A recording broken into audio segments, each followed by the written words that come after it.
सुप्रभात, good morning friends, कैसे हैं आप लोग। एक बार फिर से आप लोगों का स्वागत है साथियों। हमारा जय नारायण व्यास विश्वविद्यालय जोधपुर का राजनीति विज्ञान विभाग और नेहरू स्टडी सेंटर एक ऐसा नवाचार कर रहा है जो पूरे भारत में पहली बार हो रहा है। संविधान सभा के विभिन्न सत्रों पर हूबहू ऑनलाइन चर्चा कर रहे हैं हम लोग। चर्चा फिलहाल संविधान सभा के चौथे सत्र पर चल रही है। मेरे यूट्यूब के जो साथी हैं, जो जूम के जो साथी हैं, वो उन सभी का मैं यहाँ हार्दिक स्वागत करता हूँ, अभिनंदन करता हूँ। और बिल्कुल साथियों, आज 24 जुलाई है। संविधान सभा के चौथे सत्र में 24 जुलाई 1947 को क्या हुआ उस पर हम लोग आज चर्चा करेंगे। और जैसा कि आप लोग जानते हैं, पंडित जवाहरलाल नेहरू की अध्यक्षता में संघ संविधान समिति जो गठित की गई है, उस कमेटी की जो रिपोर्ट आई है, उस रिपोर्ट पर चर्चा कर रहे हैं। जैसा आप लोगों को पता है, क्या पता है कि ये संविधान सभा का चौथा सत्र है और इस सत्र में केवल सैद्धांतिक चर्चा की जा रही है, मोटी मोटी बातों पर चर्चा की जा रही है। अभी शब्दों पर, अक्षरों पर, कॉमाओं पर चर्चा नहीं है। मोटी मोटी बातों पर संविधान सभा के सदस्यों की सहमति ली जा रही है। मोटी बातों पर सहमति हो जाने के पश्चात संविधान सभा के अगले सत्र में एक मसौदा कमेटी, एक ड्राफ्टिंग कमेटी, एक पांडुलेखन कमेटी का गठन किया जाएगा और वो जो पांडुलेखन समिति है उस पर विस्तार से चर्चा करेगी।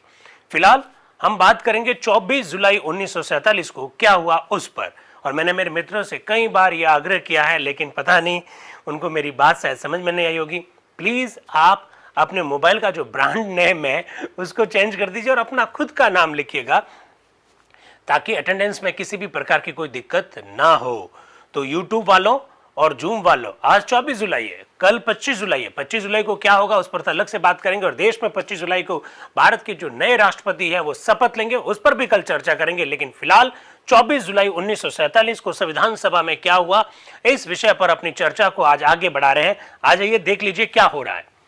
ये लीजिए, बृहस्पतिवार है उस दिन, डेट 24 जुलाई 1947 है। भारतीय संविधान सभा के वाद विवाद की सरकारी रिपोर्ट आपके सामने आ रही है। सुबह 10 बजे ये बैठक स्टार्ट हो रही है, कॉन्स्टिट्यूशन हॉल नई दिल्ली में हो रही है। डेट बिल्कुल लगी हुई है और डॉक्टर राजेंद्र प्रसाद के सभापतित्व में हो रही है। सबसे पहले परिचय पत्रों की पेशी और रजिस्टर पर हस्ताक्षर, यानी संविधान सभा में आज एक नए मेंबर आ रहे हैं। कौन नए मेंबर आ रहे हैं? उनका नाम है श्री शमशेर जंग। उन्होंने रजिस्टर पर हस्ताक्षर किए और अपना परिचय पत्र जमा करवाया। श्री शमशेर जंग आज संविधान सभा के एक मेंबर के रूप में हैं, बिल्कुल आपको मालूम होना चाहिए। फिर स्टीयरिंग कमेटी का चुनाव। आप कहेंगे कार्य संचालन समिति जो है, इसके चुनाव तो कभी के हो गए, तो फिर अब आज चुनाव क्यों करवाए जा रहे हैं? क्यों? यूट्यूब वालों, आपके मस्तिष्क में यह प्रश्न आ सकता है। बिल्कुल आपके मस्तिष्क में प्रश्न आना चाहिए। संविधान सभा के कुछ सदस्यों ने संविधान सभा से इस्तीफा दे दिया। जब उन्होंने इस्तीफा दे दिया तो वो संविधान सभा के मेंबर नहीं रहे। जब वो संविधान सभा के मेंबर नहीं रहे तो वो कार्य संचालन समिति जो है उसके भी मेंबर नहीं रहे। तो कार्य संचालन समिति में 2 मेंबर के पोस्ट खाली पड़ी है, इसलिए आज उसके बारे में एक प्रस्ताव रखा जाएगा कि इन 2 सदस्यों के पदों को कैसे भरा जाए, इस बारे में चर्चा हो रही है। अध्यक्ष बोल रहे हैं, कार्य संचालन समिति के लिए कुछ सदस्यों के निर्वाचन के संदर्भ में श्री सत्यनारायण सिन्हा की ओर से एक प्रस्ताव पेश किया जाएगा। कृपया वो प्रस्ताव पेश करें। यानी कार्य संचालन समिति के संदर्भ में प्रस्ताव कौन रख रहे हैं? सत्यनारायण सिन्हा जी रख रहे हैं। मैं दोस्तों यहां पर एक बात क्लियर करना चाहता हूं। मैंने हालांकि ये पहले भी कहा, संविधान सभा में काम कैसे होता था? क्या संविधान सभा में खाली एक ही सदस्य था जो प्रस्ताव रखने का काम करते थे? ऐसा नहीं है। विभिन्न समितियों के जो सभापति होते थे वे संविधान सभा में प्रस्ताव रखते थे। जैसे फॉर एग्जाम्पल पंडित जवाहरलाल नेहरू संघ संविधान समिति के अध्यक्ष थे, तो संघ से रिलेटेड जितने भी जो प्रावधान है उस संदर्भ में प्रस्ताव रखने का काम पंडित जवाहरलाल नेहरू कर रहे थे। ठीक इसी प्रकार से राज्यों के संविधान के संदर्भ में जो समिति थी उसके अध्यक्ष सरदार वल्लभ भाई पटेल थे, तो उससे संबंधित प्रावधानों का प्रस्ताव रखने का काम सरदार वल्लभ भाई पटेल करते थे। कभी आपको के.एम. मुंशी जी का नाम दिखाई देगा, कभी अलादी कृष्ण स्वामी अय्यर का नाम दिखाई देगा, कभी जयपाल सिंह जी का नाम दिखाई देगा, कभी डॉक्टर बी.आर. अम्बेडकर साहब का नाम दिखाई देगा, कभी सत्यनारायण जी सिन्हा का नाम दिखाई दे रहा।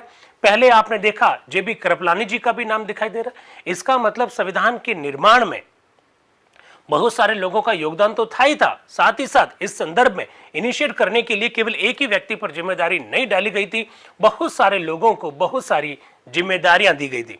आगे आने वाले समय में आप ये देखेंगे कि कभी कोई प्रस्ताव लेकर आ रहा है, कभी कोई प्रस्ताव लेकर आ रहा है। ये जो प्रस्ताव लाना अपने आप में बहुत बड़ी बात है, ये मूल प्रस्ताव कहलाता है। इसमें अगर आपको संशोधन करना है तो वो संशोधन वाले प्रस्ताव कहलाते हैं। ये बातें भी आपको मालूम होनी चाहिए। श्री सत्यनारायण जी सिन्हा जो कि बिहार से हैं, क्या कह रहे हैं? अध्यक्ष महोदय, मेरे नाम से जो प्रस्ताव है वो इस प्रकार से है, देख लीजिएगा। अरे यार, आप रीनेम कर लो अपने आप को, थोड़ा रीनेम करो। अटेंडेंस कैसे लगाएंगे?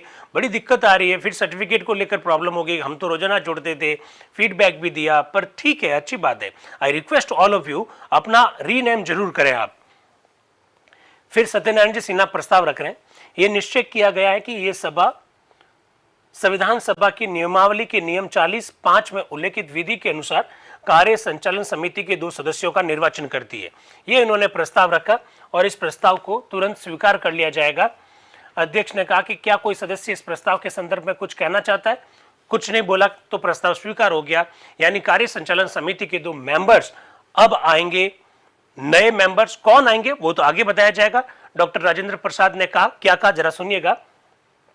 कार्य संचालन समिति के 2 रिक्त स्थान के लिए कल 1 बजे नाम पेश किए जाएंगे। यानी कल, यानी 25 जुलाई को आप 1 बजे तक अपने नाम रख सकते हैं और यदि आवश्यक हुआ तो चुनाव 26 तारीख को अंडर सेक्रेटरी के कमरा नंबर 24 में, जो कि काउंसिल की निचली मंजिल पर स्थित है, दोपहर 4 बजे के बाद होगा।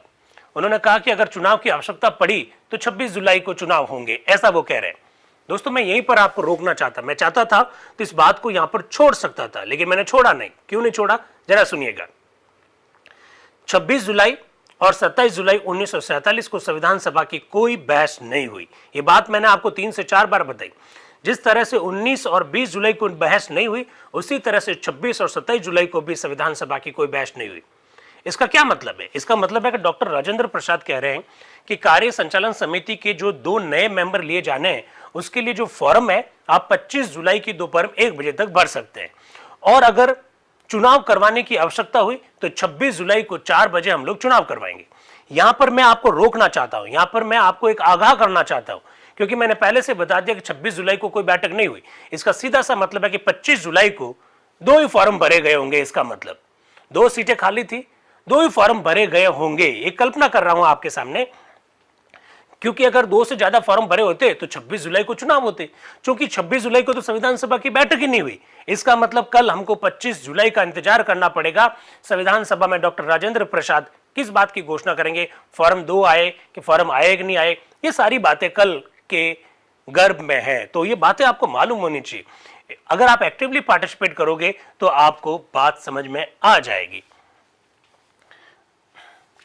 चलिए, अब आ रहे हैं सैयद काजी करीमुद्दीन साहब, यानी वो अब बात रखेंगे पंडित जवाहरलाल नेहरू ने जो प्रस्ताव रखा है उस प्रस्ताव पर चर्चा आगे बढ़ रही है। अब करीमुद्दीन जी क्या कह रहे हैं जरा सुनिएगा। उन्होंने कहा कि साहब, हमने जो व्यवस्था की है निर्वाचक मंडल की राष्ट्रपति के चुनाव में, वो इस तरह की है। राष्ट्रपति का निर्वाचक मंडल होगा जिसमें संघ के दोनों सभाओं के सदस्य होंगे, सभी इकाइयों की विधानसभा के सदस्य, अथवा जहां 2 सभा है वहां विधानसभा के सदस्य इसमें शामिल होंगे। वो अब क्या कह रहे हैं, सैयद करीमुद्दीन साहब क्या कह रहे हैं? आप लोग जानते हैं साथियों कि राष्ट्रपति का चुनाव वर्तमान समय में वयस्क मताधिकार के आधार पर नहीं होता है। हमारा जो संविधान है वो संविधान वयस्क मताधिकार के आधार पर राष्ट्रपति के चुनाव की व्यवस्था नहीं करता है, ये बात आपको मालूम है।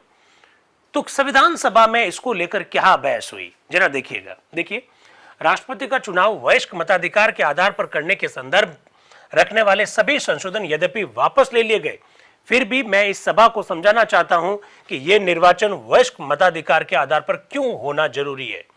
सैयद करीमुद्दीन साहब कह रहे हैं कि मुझे मालूम है कि वयस्क मताधिकार के आधार पर चुनाव होने चाहिए, इसको लेकर जो संशोधन लाए गए उन लोगों ने अपने संशोधन वापस ले लिए।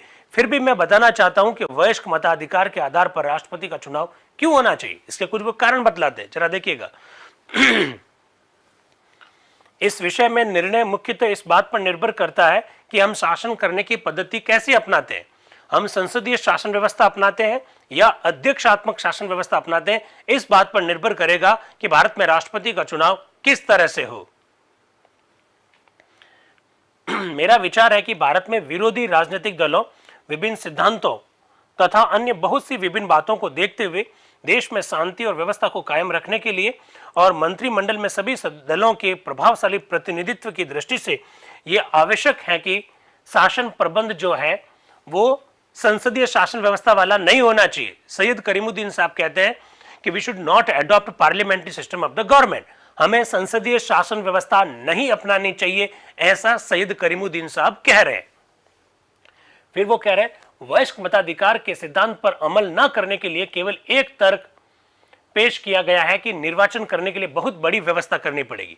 वो ये कह रहे हैं कि भारत में राष्ट्रपति का चुनाव वयस्क मताधिकार के आधार पर नहीं हो, इसके पीछे तर्क ये दिया जाता है कि साहब हमको चुनाव की एक बहुत बड़ी व्यवस्था करनी पड़ेगी, चुनाव करवाने पड़ेंगे, बहुत ज्यादा समय लग जाएगा, भारत में इतने सारे वोटर्स होंगे, कैसे चुनाव करेंगे, ये तर्क दिया जाता है, ऐसा वो कहना चाह रहे हैं। फिर वो कह रहे हैं कि राष्ट्र की संपूर्ण शक्ति इन्हीं चुनाव में खर्च हो जाएगी, ऐसा तर्क दिया जाता है। तो वो क्या जवाब दे रहे हैं वो देखिए जरा।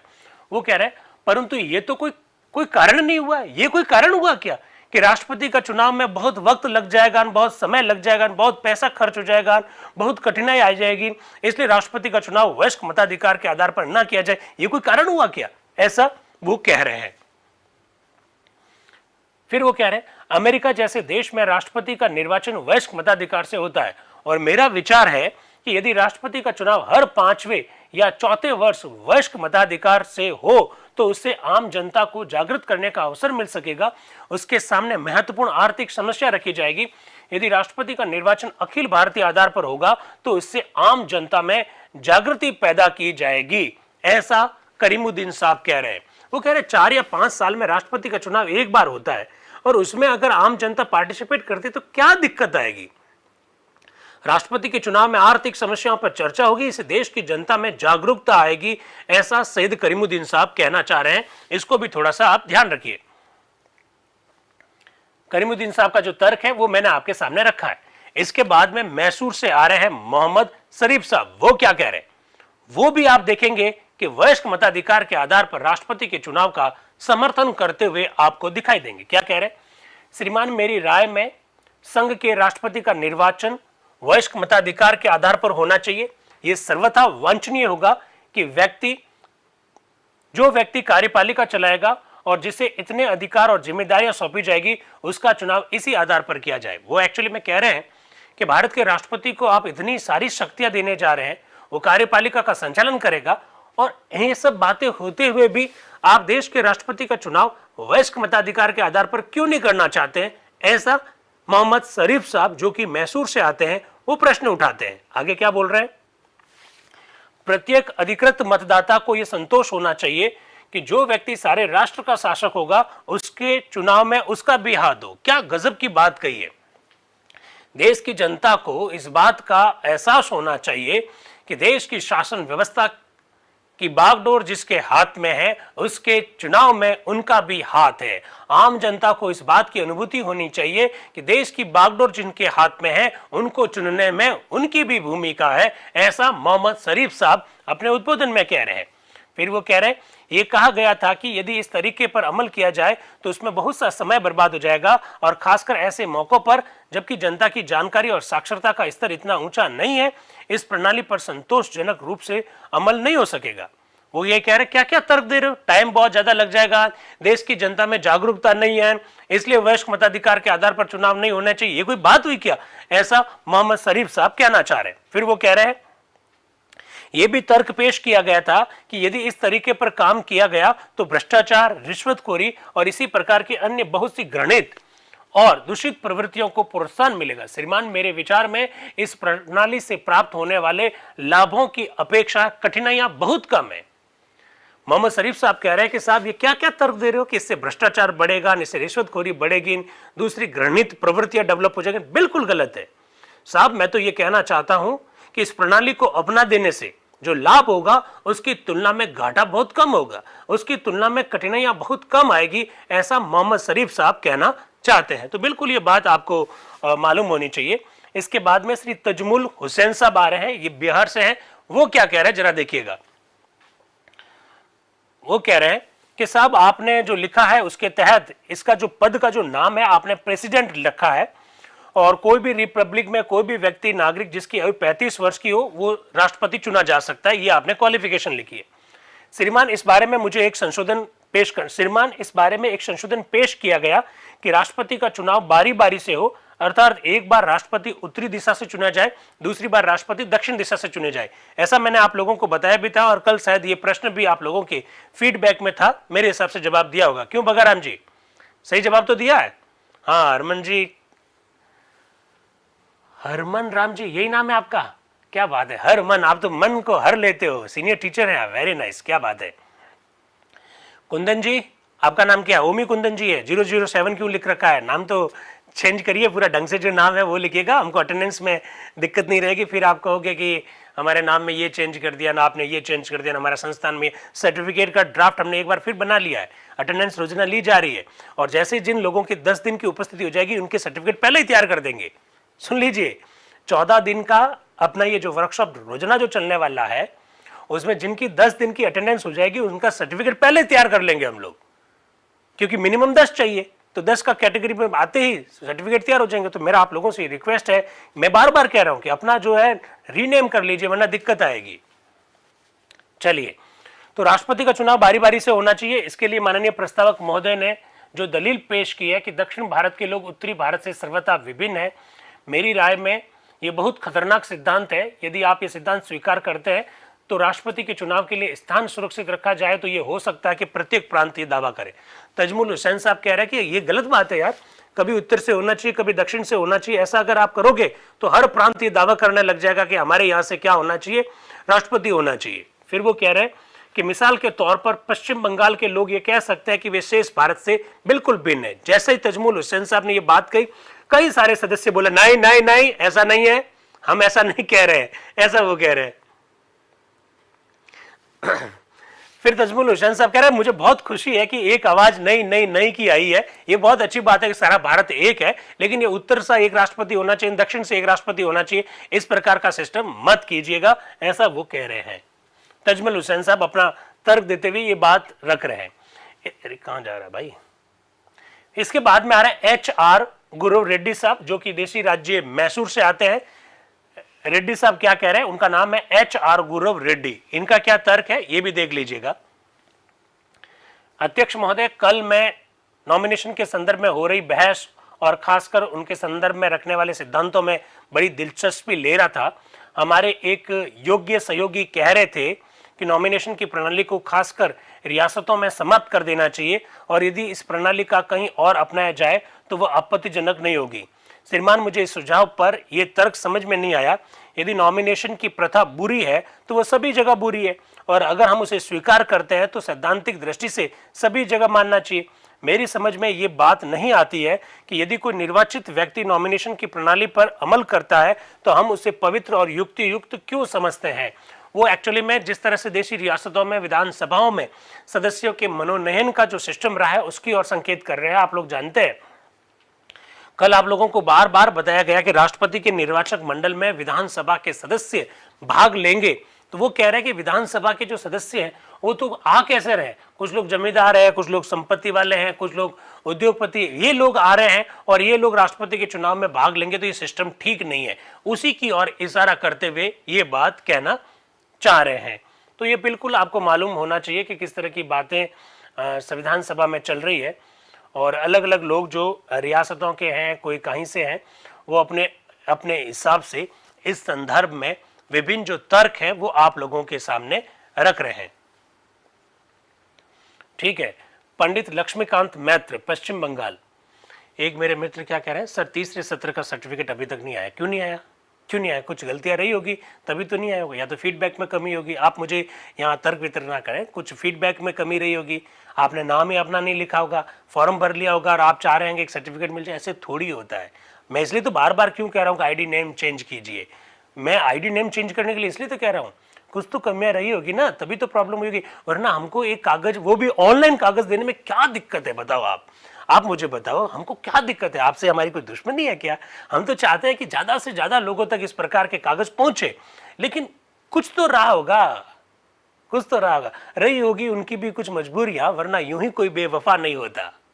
ये तो आपने सुन ही रखा है, ठीक है, वरना आप हमारे यार अजीज है, हम तो चाहते हैं कि आपके पास पहुंचे सर्टिफिकेट। राइट, आगे चलते हैं। अब लक्ष्मीकांत मैत्र क्या कह रहे हैं, जो कि वेस्ट बंगाल से है।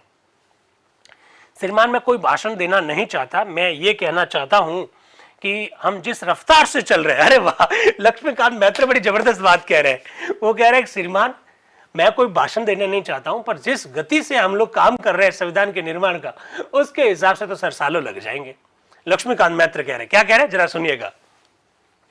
श्रीमान, मैं कोई भाषण देना नहीं चाहता, मैं ये कहना चाहता हूं कि हम जिस रफ्तार से चल रहे हैं वह बड़ी धीमी है। मुझे डर है कि इस रफ्तार से हम अपने निर्धारित समय के अनुसार काम नहीं कर सकेंगे। मेरी राय है कि इस संदर्भ में इस समय जबकि हम केवल संविधान के सिद्धांतों पर विचार कर रहे हैं, हमें भारतीय संघ संविधान के समस्त क्षेत्र पर विचार करके बहस नहीं करनी चाहिए। हमें केवल सैद्धांतिक अपनी सहमति देनी है। जैसे फॉर एग्जाम्पल कि आप लोग जो जूम और यूट्यूब वाले जो जुड़े हुए हैं, उन्हें एक भोजन में बुलाया जाना है, ठीक है, उदाहरण के तौर पर ऑनलाइन भोजन है, ऑनलाइन भोजन कह रहा हूं, यूट्यूब वालों खासकर। अगर आपको एक भोजन में बुलाया जाना है तो प्रश्न खाली इतना है कि भोजन आयोजित हो या नहीं हो। अब आप कह रहे नहीं साहब, भोजन में तो 36 पकवान होने चाहिए साहब, 36 पकवान में सर ये ना काजू कतली जरूर होनी चाहिए साहब, घेवर जरूर होना चाहिए साहब, सर सब्जियां जो है वो ये होनी चाहिए, वो होनी। अरे हम इस पर चर्चा नहीं कर रहे हैं, चर्चा खाली इतनी है कि भोजन आयोजित हो या नहीं हो। क्यों भोजन आयोजित हो या नहीं हो, ये एक सैद्धांतिक बात है। आपने कहा होना चाहिए, दैट्स ऑल, नहीं होना चाहिए, दैट्स ऑल। अब आप तो आ गए हैं पकवान पर, पकवान से भी आगे हैं अपनी पर्टिकुलर उस मिठाई पर जो आपको ज्यादा पसंद है, उस पर बात नहीं कर रहे। राइट, चलिए आगे बढ़ते हैं। अध्यक्ष आप क्या कह रहे हैं? मैं आपसे पूर्णतः सहमत हूं कि हमें संविधान के समस्त क्षेत्र पर बहस न करके केवल विशिष्ट संशोधन पर जो कि पेश किया गया हो अथवा किसी विशिष्ट वाक्य खंड तक जिस पर बहस चल रही हो अपना क्षेत्र सीमित रखना चाहिए। मैं सदस्यों से प्रार्थना करूंगा कि वे अपने भाषण के लिए 5 मिनट से अधिक का समय न लें, जब तक कि किसी खास मामले में ये महसूस करूं कि जिस सवाल पर बहस की जा रही है वह इस किस्म का है कि उसके ऊपर ज्यादा समय की आवश्यकता हो, तब भी आप ज्यादा समय लें, नहीं तो 5 मिनट में अपनी बात को रख दें। अब देखिए साहब, एचवी कामत साहब, हरि विष्णु कामत साहब, राष्ट्रीय ध्वज तिरंगा के संदर्भ में भी उनको हमने स्मरण किया था। आज एचवी कामत साहब क्या कह रहे हैं, बड़ा लंबा उद्बोधन है, मैं मुख्य बातें आपके सामने रखना चाहूंगा। गजब के व्यक्ति थे हरि विष्णु कामत जी संविधान सभा में, और मैंने कई बार आप लोगों को कहा कि डॉक्टर BR अम्बेडकर के साहब के बाद में अगर संविधान सभा में कोई किसी ने ज्यादा बोला है, अगर किसी ने ज्यादा अपने विचार व्यक्त किए हैं, तो वो है हरि विष्णु कामत जी। बहुत बड़ा योगदान है संविधान के निर्माण में। नंबर 2 पर आते हैं हरि विष्णु कामत जी। आज गजब की बात कहेंगे, और उन लोगों को खासकर जिन्होंने कहा ना एक राष्ट्रपति उत्तर से होना चाहिए, कभी राष्ट्रपति दक्षिण से होना चाहिए, इन सब के बारे में बहुत सुंदर सी बातें कही है। टॉप 2 में है, हरमन जी सही कह रहे हैं। तो जरा देखिएगा एचवी कामत साहब क्या कह रहे हैं। श्रीमान जी, कल इस सभा में 2 संशोधन पेश किए गए, एक मेरे मित्र राय बहादुर श्याम नंदन ने और दूसरे मेरा मित्र चन्नैया ने, टी चन्नैया। शायद कल प्रश्न भी था आप लोगों के लिए। श्री सहाय के संशोधन में यह कहा गया कि जहां 2 सभाएं हो वहां राज्यसभा को राष्ट्रपति के चुनाव में भाग लेने का अधिकार होना चाहिए। मैं इस संशोधन का विरोध करने के लिए खड़ा हुआ हूं। यह सवाल उठाया गया कि जबकि संघ की राज्यसभा को वोट देने का अधिकार दिया गया है, तो वैसा ही अधिकार प्रांतीय विधानसभा की राज्यसभा को क्यों न दिया जाए। वो ये कह रहे कि कल एक संशोधन रखा गया, उसमें कहा गया कि जो राज्यों में विधान परिषद होगी उस विधान परिषद को भी राष्ट्रपति के चुनाव में भाग लेना चाहिए। और उसके पीछे तर्क ये दिया गया कि जिस तरह से सेंट्रल लेवल में राज्यसभा के सदस्य राष्ट्रपति चुनाव में भाग लेंगे, तो फिर राज्य विधान मंडल का एक सदन विधान परिषद इस चुनाव में क्यों नहीं भाग लेगा, यह तर्क दिया गया। अब एचवी कामत साहब उसके विरुद्ध में क्या कह रहे हैं जरा सुनिएगा। वो कह रहे हैं, यदि मेरे मित्र दूसरे अध्याय पर तनिक दृष्टिपात करें तो उन्हें यह पता चल जाएगा कि राज्यसभा विधान परिषद की स्थापना का प्रस्ताव इकाइयों की राज्यसभा से बिल्कुल खिलाफ में है। वो ये कहना चाह रहे हैं एचवी कामत साहब कि जिसने संशोधन प्रस्ताव रखा और उन्होंने कहा कि विधान परिषद के लोग भी राष्ट्रपति के चुनाव में भाग लेना चाहिए, उनको ये पता है क्या कि हमारी संसद में राज्यसभा की स्थापना हमने क्यों की है और विधान परिषद की स्थापना क्यों की जाएगी। अगर उनको ये दोनों के कारण पता है तो मेरे हिसाब से विधान परिषद के सदस्य राष्ट्रपति चुनाव में भाग ले इस प्रकार का वो प्रस्ताव रखेंगे ही नहीं। ऐसा एचवी कामत साहब कहना चाह रहे हैं। वो कह रहे हैं कि राज्यसभा की स्थापना के कारण अलग है, विधान परिषद की स्थापना के कारण अलग है।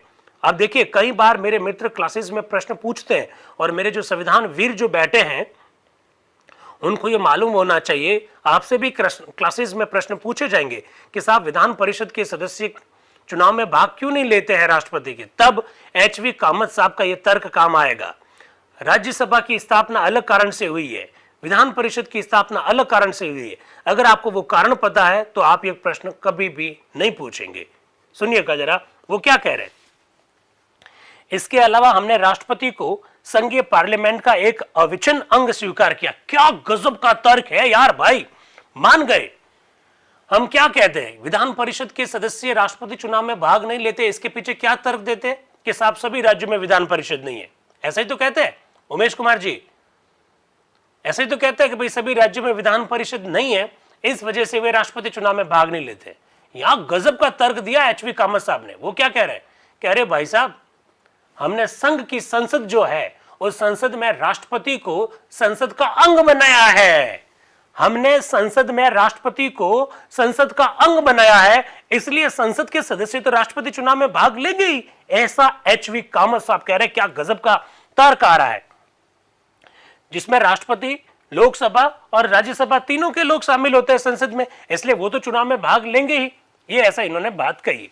दूसरा संशोधन मेरे मित्र श्री चन्नैया ने पेश किया। वो क्या संशोधन था, वो संशोधन था कि एक बार उत्तर से एक बार दक्षिण से। श्रीमान ऐसे समय में जबकि हमने सांप्रदायिक आधार पर भारत का विभाजन स्वीकार कर लिया, श्रीमान ऐसे समय में जबकि विकेंद्रीकरण और विभाजन की प्रवृत्तियों का बोलबाला है, हम में से अधिकांश लोग देश को फिर से एकता के सूत्र में आबद्ध करना चाहते हो और उसे पुनः अतीतकालीन पद पर अधिष्ठित करना चाहते हो। निसंदेह ये एक बड़ी विलक्षण और हास्यजनक बात है कि इस सभा का एक सदस्य उठकर हमारे देश के उत्तर और दक्षिण भागों में विषमता दिखाने की कोशिश करता है। वाह, एचवी कामत साहब कह रहे हैं कि देश जिन परिस्थितियों में गुजर रहा है, सांप्रदायिकता के कारण देश का विभाजन होने जा रहा है। देश में जिस तरह से जो दूषित विचार लोगों के जहन में चले गए हैं, उनसे बाहर आकर हम देश को वापस अपनी पुरानी जो प्रतिष्ठा है उस प्रतिष्ठा को हासिल करते हुए देश को हम लोग एक बनाने का प्रयास कर रहे हैं। वहां इन प्रयासों के बीच में एक बार उत्तर से राष्ट्रपति योगदान, एक बार दक्षिण से राष्ट्रपति योगदान, उत्तर और दक्षिण में बड़ा नितांत अलग अलग है, इस प्रकार की बातें कहना बड़ी हास्यजनक है, ऐसा एचवी कामत साहब कह रहे हैं। इसलिए एचवी कामत साहब को आप जरूर याद रखिएगा। मेरा तो यह ख्याल था कि विंध्याचल पर्वत के पार अगस्त्य के पर्दापरण और बाली और रावण के साथ श्री राम के युद्ध के बाद उत्तर और दक्षिण का ये भेद सदैव के लिए मिट गया। अरे भाई क्या बात है, एचवी कामत साहब बड़े गजब के लर्नेड व्यक्ति है, स्कॉलर है। क्या तर्क दिया है कि उत्तर और दक्षिण अलग अलग है, आप ऐसा कहते हो। अरे यार, मैं तो सोचता हूं कि उत्तर और दक्षिण का भेद तो उसी दिन मिट गया। किस दिन मिट गया, वापस सुनाता हूं, वापस बैठ जाता हूं। क्या कह रहे, जरा सुनिएगा। मेरा तो ख्याल था कि विंध्याचल पर्वत के पार अगस्त्य के पर्दापरण और बाली तथा रावण के साथ श्री राम के युद्ध के बाद उत्तर और दक्षिण का जो भी भेदभाव था वो तो उसी दिन मिट गया। ऐसा हरि विष्णु कामत साहब संविधान सभा में कह रहे। क्या लोग थे यार, कितने पढ़ते थे। यूरोप में हमने मैजिनो रक्षापंथी के बारे में सुना है, हमने यूरोप की कर्जन और डुरेंट रक्षापंथी के बारे में सुना। यदि चन्नैया का संशोधन स्वीकार कर लिया जाए तो निकट भविष्य में ही हमें भारत के उत्तरी और दक्षिणी भागों के बीच एक चन्नैया रक्षापंथी भी स्थापित करने को मिलेगी। चन्नैया के नाम से कह रहे हैं, इस तरह से एक रक्षापंथी स्थापित हो जाएगी, ये उत्तर वाला हिस्सा नहीं, दक्षिण वाला हिस्सा, ऐसा कह रहे हैं। ऐसे समय में जबकि हम एक शक्तिशाली और दृढ़ राष्ट्र की स्थापना की कोशिश कर रहे हैं, जबकि हम अतीत के समस्त भेदभाव और अंतर को मिटाने का प्रयत्न कर रहे हैं, जबकि अत्यधिक अनिच्छापूर्वक सांप्रदायिक आधार पर देश का बंटवारा मंजूर कर लिया है, यह निश्चय ही एक आश्चर्य की बात है कि इस सभा में इस तरह का कोई संशोधन उपस्थित किया जाए। क्या सुंदर सी बातें कही, क्या शब्दों की प्रयोग करते थे श्रीमान। ठीक इसी वजह से कम फिलहाल मैं भाषा के आधार पर प्रांतों के पुनर्विभाजन के भी खिलाफ हूं। इस समय तो हमें अपनी सारी शक्तियां एक महान और बड़े भारतीय संघ की स्थापना में लगा देनी चाहिए। हमें अपनी सारी ताकत देश को फिर से एकता के सूत्र में संगठित करने के काम में लगा देनी चाहिए। श्रीमान, हमें एक सुदृढ़, संयुक्त, अखंड और स्वतंत्र भारत की स्थापना में अपनी आकांक्षाओं, अपने उद्देश्यों की पूर्ति करने के लिए सर्वोच्च बलिदान कर देना चाहिए। शब्द देखे, एचवी कामत साहब के शब्द देखे, क्या बोले, वापस बोल रहा हूं, क्या कह रहे हैं। इस समय तो हमें अपनी सारी ताकत सारी शक्तियां एक महान और एक बड़े भारतीय संघ की स्थापना में लगा देनी चाहिए। हमें अपनी सारी ताकत देश को फिर से एकता के सूत्र में संगठित करने के काम में लगा देनी चाहिए। श्रीमान, हमें एक सुदृढ़, संयुक्त, अखंड और स्वतंत्र भारत की स्थापना के अपने आकांक्षित उद्देश्य की पूर्ति के लिए अपना सर्वोच्च बलिदान कर देना चाहिए। क्या शब्द बोलते थे, क्या लोग थे, क्या स्कॉलर थे। यही तो है संविधान सभा की खूबसूरती, जो आपको हम बताना चाह रहे हैं। हम भारत को समस्त राष्ट्र की भलाई और कल्याण के लिए एक प्रयत्नशील और संसार की शांति के लिए कटिबद्ध देखना चाहते हैं। फिर वो जो बोल रहे हैं, कुछ पंक्तियां बोल रहे हैं, जरा देखिएगा, मैं आपके सामने रख रहा हूं। हर सूबे के रहने वाले, हर मजहब के प्राणी, सब भेद और फर्क मिटा के सब गोद में तेरी आके, गुते प्रेम की माला, सूरज बनकर जग में चमके, भारत नाम सुभागा। क्या बात है, क्या बात है। एच.वी. कामत साहब, सैल्यूट सर, सैल्यूट सर।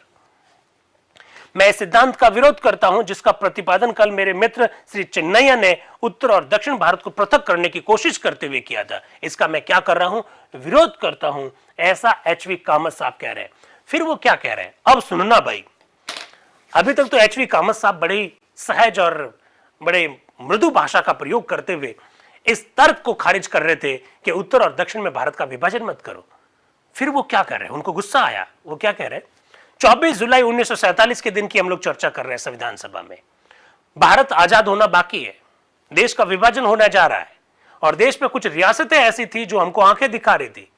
वो कौन सी रियासतें थी? एक रियासत थी हैदराबाद, याद है आपको। एक रियासत थी त्रावणकोर। कहां है ये दोनों रियासतें? ये दोनों रियासतें कहां है? क्या दक्षिण भारत में नहीं है? दक्षिण भारत में ही है। अब वो क्या कह रहा है, जरा सुनिएगा। यदि मेरे मित्र ये कहना चाहते हैं कि दक्षिण का अर्थ केवल मद्रास है, तो मैं उनसे सहमत नहीं हूं। केवल मद्रास नहीं है दक्षिण का, दक्षिण का मतलब बहुत कुछ है। मैं ये चाहूंगा कि सबसे पहले वे ये बताएं कि दक्षिण भारत से उनका क्या आशय है। क्या दक्षिण का तात्पर्य केवल मद्रास से है, अथवा मद्रास और बंबई से है, या विभिन्न संबंध प्रदेशों से भी है? मेरा तो यह पक्का यकीन है कि दक्षिण की कतई उपेक्षा नहीं की गई। वो क्या कह रहे हैं कि साहब, आज तक दक्षिण की आपने उपेक्षा की है, इसलिए आपका जो राष्ट्रपति है वो उत्तर भारत का ही होगा, इसलिए एक बार उत्तर का करो, एक बार दक्षिण का करो। ऐसा ही तो तर्क दिया था उन्होंने। उनका कब किया भाई हमने दक्षिण की उपेक्षा? वो क्या कह रहे हैं, हमने दक्षिण की उपेक्षा कब की, बताओ हमको। और आपका दक्षिण का मतलब केवल मद्रास से है क्या, या दक्षिण का मतलब कुछ और भी है? एच.वी. कामत साहब क्या कह रहे हैं आगे, जरा सुनिएगा।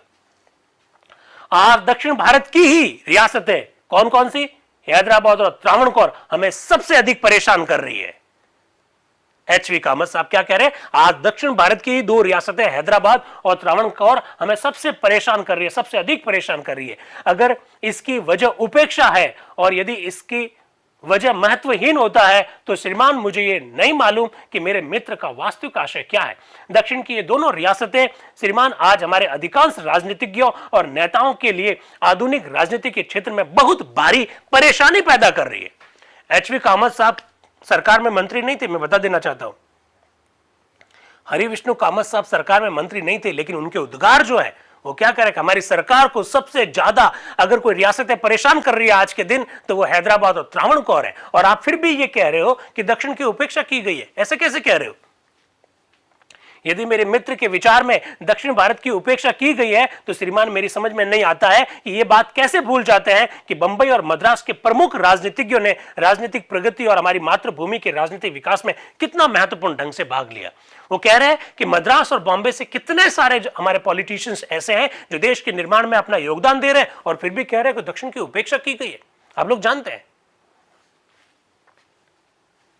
आगे चलिए श्रीमान, इसके अलावा एक और बात कही गई थी कि संघ के राष्ट्रपति को शपथ लेनी चाहिए, कि संघ के राष्ट्रपति को शपथ लेनी चाहिए। कल बात हुई थी ना, कर्तव्य पालन की शपथ लेनी चाहिए। हमारे राष्ट्रपति जी भी कल शपथ लेंगे 25 जुलाई को, उसकी और इशारा करके कह रहे हैं कि अभी तो शपथ लेनी चाहिए। बिल्कुल मैं इस बात से सहमत हूं, लेकिन अभी तो सैद्धांतिक रूप से बातें आ रही है ना, मोटी मोटी बातों पर हम लोग अपनी बातें रख रहे हैं। इसके बाद में आते हैं अजीत प्रसाद जैन साहब, जो कि संयुक्त प्रांत से हैं। वो क्या कह रहे हैं, जनाबे वाला, जो प्रस्ताव पंडित नेहरू ने पेश किया, मैं उसका समर्थन करने के लिए खड़ा हुआ हूं। नाम है अजीत प्रसाद जैन, संयुक्त प्रांत से। प्रेसिडेंट की चुनाव की जो स्कीम यहां रखी गई है, मैं समझता हूं कि वह बहुत मुनासिब है। यहां पर जो कुछ ऑनरेबल मेंबर्स ने ये तजवीज की थी कि प्रेसिडेंट का चुनाव वयस्क मताधिकार से हो, इसके खिलाफ काफी वजूहात बतलाई जा चुकी है। लेकिन मैं इतना अर्ज करना चाहता हूं कि खास तौर से इस तजवीज़ का वह हिस्सा जिसमें यह कहा गया कि मेंबर के चुनाव को मुख्तलिफ वजन दिया जाएगा, यानी वह मेंबर जो कम आदमियों की नुमाइंदगी करते होंगे उनके वोट को हल्का समझा जाएगा और जो ज़्यादा आदमियों की नुमाइंदगी करेंगे उनको भारी समझा जाएगा, वह उस कमी को पूरा करता है जो आम तौर से चुनाव ना होने से पैदा होती है। वो ये कह रहे हैं कि भाई साहब, आप ये कह रहे हो ना कि वयस्क मताधिकार के आधार पर चुनाव होना चाहिए, मैं इससे सहमत नहीं हूं, ऐसा वो कह रहे हैं। और चिंता क्यों कर रहे हो, एक विधायक का और एक सांसद का मत मूल्य निकाला जाएगा राष्ट्रपति चुनाव में, इसलिए वो कितनी जनता का प्रतिनिधित्व करता है वो तो मालूम में पड़ ही जाएगा, इसलिए कोई दिक्कत ही नहीं। आप लोग जानते हैं कि भारत में वर्तमान समय में जो राष्ट्रपति चुनाव की जो पद्धति है उसमें एक सांसद और विधायक का मत मूल्य निकाला जाता है। बताओ तो संसद के एक सदस्य का कितना मत मूल्य है राष्ट्रपति चुनाव में? राष्ट्रपति चुनाव में संसद के एक सदस्य का मत मूल्य कितना है बताओ? चुनाव हुए हैं 18 जुलाई को, परिणाम आया है 21 जुलाई को। बताओ भाई, राष्ट्रपति चुनाव में एक सांसद का मत मूल्य कितना है? देवेंद्र प्रसाद जी 708, चंद्रवीर गर्ग जी 708, हरमन राम जी 708, राजेश कुमार जी 708, राकेश रंकावत जी 708, आयुषी 708। मेरा माथा पकड़ने का इच्छा हो रही है, अब पढ़ते नहीं है भाई। आपको मालूम नहीं है क्या जम्मू कश्मीर का विभाजन हो गया? आपको मालूम नहीं है कि जम्मू कश्मीर नाम का कोई राज्य अब अस्तित्व में नहीं रहा? तो जम्मू कश्मीर राज्य का जब अस्तित्व में नहीं रहा तो ऐसी स्थिति में एक सांसद का मत मूल्य घटेगा ना। 700 है। क्या कर रहे हो यार, हमने पढ़ाना क्या छोड़ा, आप लोगों ने तो पढ़ना ही छोड़ दिया। 708 नहीं है, 700 है यार। क्या कर रहे हो, इतनी सामान्य सी बात की जानकारी नहीं, अब सब लिख रहे हैं 700 700। उस समय क्या हुआ, पढ़ लो बेटा जी। बहुत कॉमन फैक्ट पूछा था मैंने। राष्ट्रपति देश का सर्वोच्च पदाधिकारी है और उनका चुनाव हुआ है अभी 18 जुलाई को, दिन हुए हैं 6 और भूल गए। कैसे काम चलेगा? यूट्यूब वालों भाई याद करो भाई, यूट्यूब वाले देखिए कितना गजब का जवाब दे रहे, सब 700 का जवाब दे रहे, और ये जो है जूम वाले पता नहीं कहां झूम झूम के रहते हैं। आपसे ही पढ़ा था 708, अब आपसे ही पता चला 700। अरे देवेंद्र प्रसाद जी आपसे पढ़ा क्यों? मैंने तो कभी यह भी तो पढ़ा होगा कि भारतीय संविधान में 58 संशोधन हो चुके हैं। फिर तो आप जवाब नहीं देते। मैं अगर पूछूंगा आपसे कि संविधान में अब कितने संशोधन हुए तो आप कहोगे 105। क्यों? अब क्यों 98 क्यों नहीं बोल रहे हो? अब 98 क्यों नहीं बोल रहे हो, या 99 क्यों नहीं बोल रहे हो, या 100 क्यों नहीं बोल रहे हो? चेंज होता नहीं है क्या? चेंज नहीं होता है क्या? पढ़ो भाई पढ़ो। मैंने कहा 708 तो 708 क्या हमेशा 708 ही रहेगा? यूट्यूब वाले देखिए कितने गजब के जवाब दिए सबने, 700 700। यूट्यूब वाले बड़े धमाकेदार लोग हैं। चलिए आगे चलते हैं। तो अजीत प्रसाद जैन साहब ने कहा कि इससे डरने की कोई आवश्यकता नहीं है कि वयस्क मताधिकार के आधार पर नहीं होगा तो वो जनता का प्रतिनिधित्व नहीं कर पाएगा। ऐसी बातें रखी गई। इसके बाद में अध्यक्ष साहब का उद्बोधन हो रहा है। वो कह रहे हैं मेरे पास अभी भी 3 वक्ताओं के नाम है, मैं देख रहा हूं कि कुछ और सदस्य भी बोलने के लिए खड़े हैं, इसलिए मैं प्लीज रिक्वेस्ट करता हूं आप लोगों से थोड़ा थोड़ा ही बोले, अपनी बात को जल्दी से खत्म करें। डॉक्टर PS देशमुख साहब आ रहे हैं। श्रीमान, क्या मैं सुझाव पेश कर सकता हूं कि वक्ताओं के नाम देने की प्रणाली अब बंद कर दी जाए और उसकी जगह भाषण देने की इजाजत केवल उस सदस्य को हो जिस पर आपका नजर जाए। PS देशमुख साहब एक सुझाव दे रहे हैं कि सर मैं सुझाव दूं क्या कि भाषण कौन कौन देगा इसके लिए आपके पास नाम भेजे जाते हैं और आप नाम से एक एक दो करके सबके नाम बोलते हो। ये प्रणाली सर खत्म कर दो। उसकी जगह पर आप क्या करो कि आपकी नजर किस किस के ऊपर जा रही है, जिसके ऊपर आपकी नजर जाए उसको आप बुला दीजिए। ऐसा PS देशमुख साहब कह रहे हैं। और डॉक्टर राजेंद्र प्रसाद कह रहे हैं ओके आज से मैं यही प्रणाली अडॉप्ट करूंगा। तो डॉक्टर राजेंद्र प्रसाद इस प्रणाली को अडॉप्ट कर लेते हैं।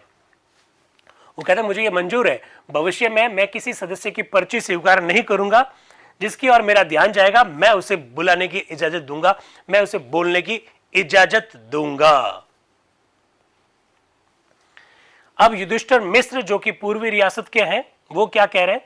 श्रीमान के चन्नैया रेड्डी जी ने जो बात कही है, कल कही थी ना कि सदस्य जो शब्द लिखा उसकी जगह निर्वाचित सदस्य लिख दीजिए। कहां पर? राष्ट्रपति का जो निर्वाचक मंडल है उस निर्वाचक मंडल में संसद के सभी सदस्य भाग लेंगे, ऐसा मत लिखो, उसकी जगह पर लिख दो संसद के सभी निर्वाचित सदस्य। तो वो जो युधिष्ठिर मिश्र जो कि पूर्व रियासत से है, वो कह रहा है कि मैं इनसे सहमत हूं और बिल्कुल निर्वाचित सदस्य शब्दावली लिखी जानी चाहिए, क्योंकि मनोनीत सदस्य इस चुनाव में भाग नहीं लेते हैं। तो ऐसी स्थिति में इनके द्वारा जो बात कही गई है मैं उसका समर्थन करता हूं। अब आ रहे हैं आर के सिद्धवा जी। आर के सिद्धवा जी बड़ी रोचक बात कहने वाले, ऐसी बात कहने वाले हैं कि आज आपके जो स्क्रू है ना वो डिले हो जाएंगे। और जूम वालों थोड़ा ढंग से जुड़ना। अरुण कुमार जी इतनी देर कहां गए थे? अभी दिखे है फोटो आपका, अरुण कुमार जी। हाँ, अब चेहरे पे मुस्कान बढ़ी है, इसका मतलब एक्टिवली पार्टिसिपेट कर रहे हैं। ओके, सब लोग जुड़े रहे यार, बहुत रोचक जानकारियां होती है। अब आर के सिद्धवा जी जो आज बात कहने वाले हैं उसको सुनकर बिल्कुल आपके स्क्रू ढीले हो जाएंगे या स्क्रू टाइट भी हो सकते हैं। देखते हैं क्या कह रहे हैं आर के सिद्धवा जी। कह रहे हैं आर के सिद्धवा जी कौन? वही जिनका जन्म कराची में हुआ लेकिन जिन्होंने हिंदुस्तान में रहने का निश्चय किया, वो मध्य प्रांत का प्रतिनिधित्व करते थे। वो कह रहे हैं अध्यक्ष महोदय, मेरी इस बहस में भाग लेने की कोई इच्छा नहीं थी, लेकिन मैसूर रियासत के मेरे माननीय मित्र श्री रेड्डी ने जो सवाल उठाया उसकी वजह से मुझे इस बहस में शामिल होना पड़ रहा है। उन्होंने बारी बारी से राष्ट्रपति के निर्वाचन की बात कही है और इसके समर्थन में उन्होंने मद्रास के म्युनिसिपल कॉर्पोरेशन के मेयर के चुनाव का उदाहरण दिया। अब देखिए, सुनिएगा, आर के सिद्धवा जी आज गजब की बात कहने वाले हैं, बहुत गजब की बात, बहुत ध्यान से सुनिएगा।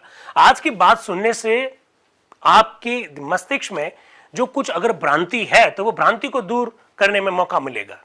कई बार मेरे मित्र कुछ जाति आधारित आरक्षण का कुछ समर्थन करते हैं, कुछ लोग उसका विरोध करते हैं। विरोध करने वालों के अपने तर्क है और जाति आधारित आरक्षण का समर्थन करने वालों के अपने तर्क है। हम इस बहस में नहीं जाना चाहते, ना इसका समर्थन करना चाहते, ना इसका विरोध करना चाहते। लेकिन भारत के संविधान में आरक्षण है, इसमें कोई दो राय नहीं। आरक्षण किन परिस्थितियों में डाला गया, उन्हीं परिस्थितियों को तो हम संविधान सभा की बहस के माध्यम से देखना और समझना चाहते हैं और इसी संदर्भ में हमारी जो युवा पीढ़ी है उसकी भ्रांति को दूर करना चाहते हैं। आज एक ऐसी बात आर के सिद्धवा जी आपके सामने शेयर कर रहे हैं और मैं जूम और यूट्यूब के साथियों के माध्यम से आपके सामने रख रहा हूं। बिल्कुल आपको मजा आएगा कि क्या वो कह रहे हैं आर के सिद्धवा जी। जरा देखिएगा, आर के सिद्धवा जी कह रहे हैं, देखो मैंने पूरा उसका हाईलाइट कर रखा है, आपको दिख रहा है, काफी मैंने हाईलाइट कर रखा है। वो क्या कह रहे हैं सुनना, बहुत ध्यान से सुनिएगा। वो कह रहे हैं आर के सिद्धवा जी, श्रीमान ये ठीक है कि मद्रास के म्युनिसिपल कॉर्पोरेशन में मेयर का चुनाव बारी बारी से होता है, पहले साल ब्राह्मण चुना जाता है। सुनिए, मद्रास में म्युनिसिपल जो कॉर्पोरेशन है उसमें पहले साल ब्राह्मण चुना जाएगा, दूसरे वर्ष में गैर ब्राह्मण चुना जाएगा, तीसरे वर्ष में हरिजन चुना जाता है। आया ना, कुछ समझ में आया? मद्रास में जो नगर निगम है वहां पर पहले साल में ब्राह्मण चुना जाएगा अध्यक्ष, दूसरे साल में गैर ब्राह्मण चुना जाएगा अध्यक्ष और तीसरे साल में हरिजन चुना जाएगा अध्यक्ष। ये उस समय की बात कर रहे हैं।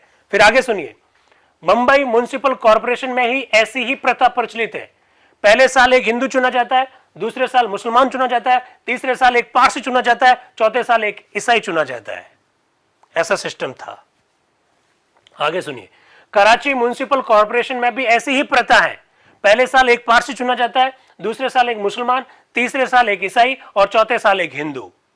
मद्रास, बॉम्बे, कराची। आगे सुनिए, कलकत्ता कॉर्पोरेशन में ही ऐसी ही परंपरा है। भारत में मेयर के निर्वाचन की इस क्रमिक प्रणाली के विषय में चूंकि मेरा भी हाथ रहा है, इसलिए मैं यह कह सकता हूं कि इसका सूत्रपात इस उद्देश्य से किया गया था कि केवल इसी सम्मानित पद को सुशोभित करने के लिए प्रत्येक संप्रदाय को अवसर दिया जाए। देखिए, आर के सिद्धवा जी जो आज बात कहने वाले हैं उनके पीछे जो लॉजिक है उसको समझिएगा, बड़ा मजा आ जाएगा। वो कह रहे हैं कि मद्रास में पहले साल मेयर के पद पर ब्राह्मण, दूसरे साल गैर ब्राह्मण, तीसरे साल हरिजन।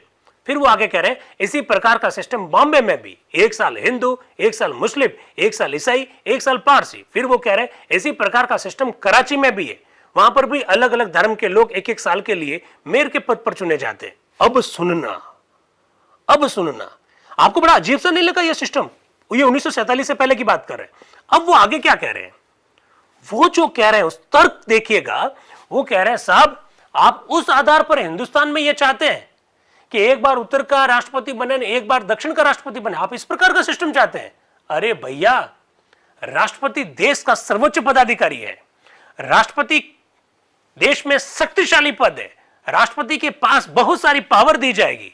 और मेयर का पद, ये तो सम्मान का पद है, मेयर के पास इतनी ताकत नहीं होती है। हम ये चाहते हैं कि मेयर में हमने हिंदू, मुस्लिम, सिख, ईसाई और पारसी का जो सिस्टम किया है, ब्राह्मण, गैर ब्राह्मण और हरिजन का जो सिस्टम किया है, हमने कहा सभी समुदाय को लगता रहे कि हमारा व्यक्ति जो है मेयर बन गया, जबकि वो पावरफुल नहीं है, ये खाली सम्मान का पद है।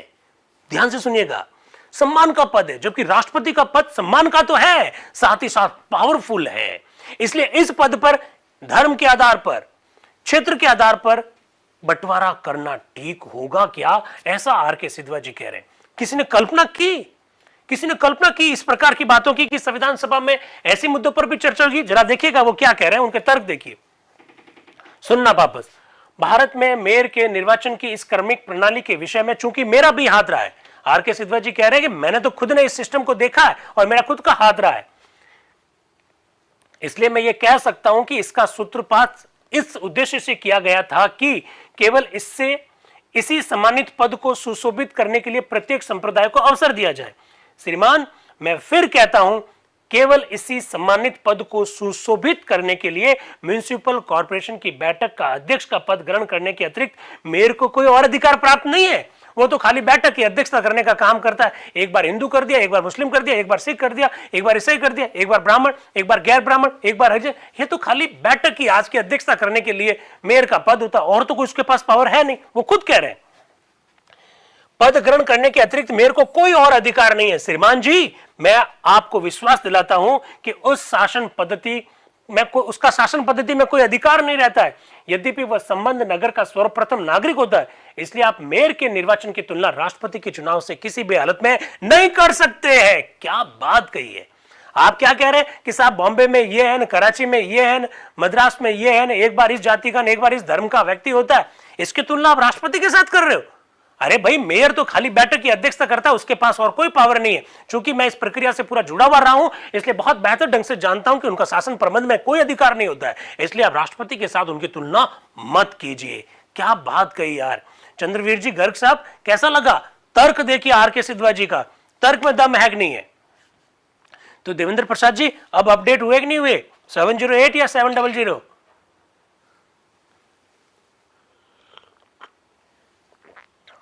चलिए आगे बढ़ते हैं। तर्कों में बड़ा दम है भाई, आर.के. सिधवा जी के तर्क में बड़ा दम है। फिर आ रहे हैं आर.वी. दुलेकर साहब। कौन है दुलेकर साहब? 9 दिसंबर 1946 की पहली बैठक और 10 दिसंबर 1946 की दूसरी बैठक में दुलेकर साहब कहते हैं कि जो व्यक्ति हिंदुस्तानी में बात नहीं करेगा, उस बेहतर होगा कि संविधान सभा से बाहर चले जाएं। दुलेकर साहब आपको याद हो गए, और पोकर साहब भी याद हो गए होंगे।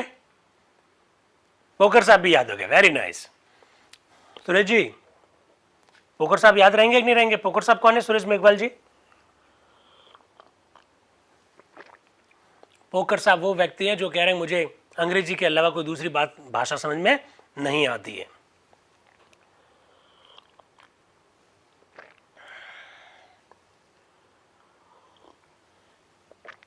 चाय पी ली यार, आज मौसम के हिसाब से चाय बहुत जरूरी थी। दुलेकर साहब क्या कह रहे हैं? सभापति जी, जो पहली धारा पेश की गई है उसके समर्थन में 2-4 शब्द कहना चाहता हूं। बहुत सी बातें इसके समर्थन में कही गई है, उन सबके संदर्भ में मैं कुछ नहीं कहूंगा। मैं 2 बातों की और आपका ध्यान आकर्षित करना चाहता हूं। पहली बात यह है कि कुछ लोगों ने यह कहा कि देशी राज्यों में अब तक चुनाव की एक बहुत ही बुरी प्रणाली अपना रखी है। ये सज्जन यहां पर उनकी सरकार द्वारा या शासन द्वारा निर्वाचित करके भेज दिए गए हैं। ऐसा कहा गया है कि इन सज्जनों को इस चुनाव में भाग नहीं लेना चाहिए। मेरा यह कहना है कि यदि उचित रीति को देखा जाए तो आपको यह मानना पड़ेगा कि जो शासक हम में शामिल हो रहे हैं उनके साथ भी ब्रिटिश सरकार ने इतना ज़्यादा अन्याय किया था, जिसकी वजह से वो इतने भयभीत हैं। जैसा कि एक मसला है कि दूध का जला छाछ को भी फूंक फूंक कर पीता है, वह अन्याय सहन करते करते उनको ये मालूम हो गया है कि अगर शासन में जाएंगे तो कदाचित हम कुचल दिए जाएंगे। मेरा ये कहना है कि उनको पहले ये नहीं समझना चाहिए कि वह गिरे हुए भारतवर्षी है। मैं तो समझता हूँ उनकी भी परिस्थिति ऐसी ही थी जिसके कारण ब्रिटिश राज्य के अंतर्गत वो रहकर इस नीति को अपनाते थे। देशी रियासतों में किस तरह से प्रतिनिधि का चुनाव होता है, उसकी तरफ वो इशारा कर रहे हैं दुलेकर साहब। अब अध्यक्ष साहब कह रहे हैं कि अब भाई बहुत बहस हो गई है, अब मैं पंडित जवाहरलाल नेहरू से निवेदन करूंगा कि वो इस बहस का जवाब दें। तो माननीय पंडित जवाहरलाल नेहरू क्या कह रहे हैं? जनाब सदर, सभा सभी तरमीमें पेश कर दी गई हैं, लेकिन सबसे ज्यादा जोर एक बात। अब देखिए प्रेसिडेंट साहब जो है, पंडित जवाहरलाल नेहरू जो है प्रस्तावक, वो एक एक प्रश्न का जवाब देंगे। कोई कह रहा है वयस्क मताधिकार के आधार पर होना चाहिए, कोई कुछ कह रहा है, तो एक एक का जवाब दे रहे हैं। ये जो जवाब है वो आपको नोट करने चाहिए कि कभी आपसे परीक्षाओं में तो खैर क्या पूछेंगे, जब आप कक्षाओं में पढ़ा रहे होंगे तो आपको विद्यार्थी प्रश्न पूछेंगे कि साहब राष्ट्रपति का चुनाव इस पद्धति से क्यों होता है, निर्वाचित क्यों भाग लेते हैं, मनोनीत भाग क्यों नहीं लेते हैं, वयस्क मताधिकार क्यों नहीं अपनाए गए। ये सारे वो प्रश्न हैं जिनके जवाब मिलेंगे और पंडित जवाहरलाल नेहरू की जुबानी आपको जवाब मिलने वाले, क्योंकि वो प्रस्तावक थे। क्या कह रहे हैं जरा देखिएगा।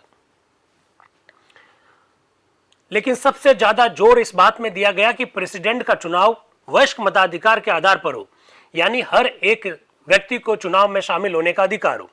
एक तजवीज यह है कि राष्ट्रपति का नाम जो है वो लीडर हो।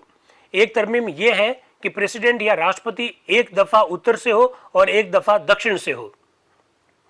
और एक तरमीम यह है कि अपर हाउस के मेंबर भी इसके चुनाव में क्यों ना शरीक हो। वो कह रहे 5 सवाल है मेरे सामने।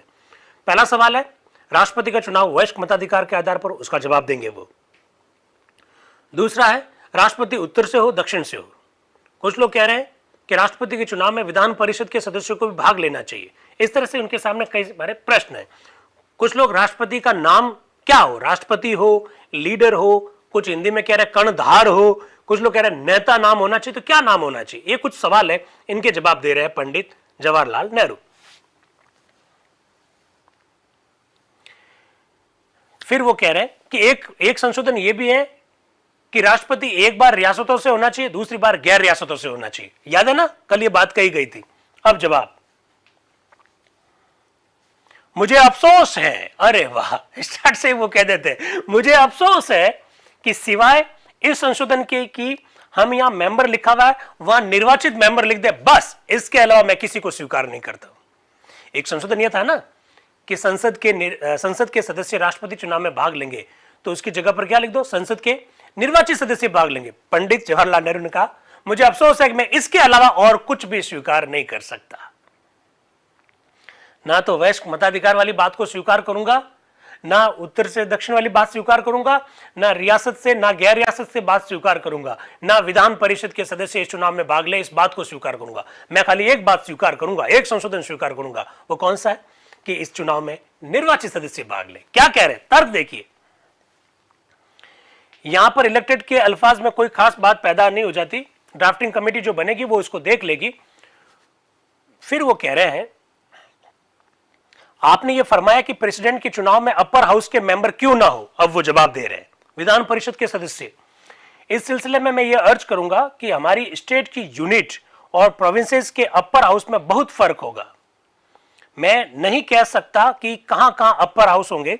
दूसरी बात यह है कि हमारे सूबों में और हमारी स्टेट के सूबों में फर्क होगा। अरे भाई, पंडित नेहरू जी के तर्क अलग है, बड़ा गजब का तर्क है उनका। वो क्या कह रहे हैं कि पहली बात तो मैं आपको स्पष्ट कर देना चाहता हूं कि हम जो स्टेट्स बना रहे हैं, जो ब्रिटिश प्रांतों वाले जो राज्य बनेंगे, वहां पर अपर हाउस अलग टाइप का होगा, और देसी रियासतों वाले राज्य जो बनेंगे वहां पर अपर हाउस अलग टाइप का होगा। तो जो अपर हाउस दोनों जगह अलग अलग टाइप का होगा, इसलिए विधान परिषद के सदस्यों को भाग नहीं लेने देंगे। एक दूसरी बात, सभी राज्यों में विधान परिषद नहीं होगी। वो क्या कह रहे हैं, मैं ये नहीं कह सकता कि कहां कहां पर अपर हाउस होंगे, तो मुझे थोड़ी पता कि अपर हाउस कहां कहां होंगे, इसलिए भी विधान परिषद के सदस्यों को चुनाव में भाग नहीं लेने दिया जा सकता। दूसरी बात यह है कि हमारे सूबों में और हमारी स्टेट के सूबों में फर्क होगा।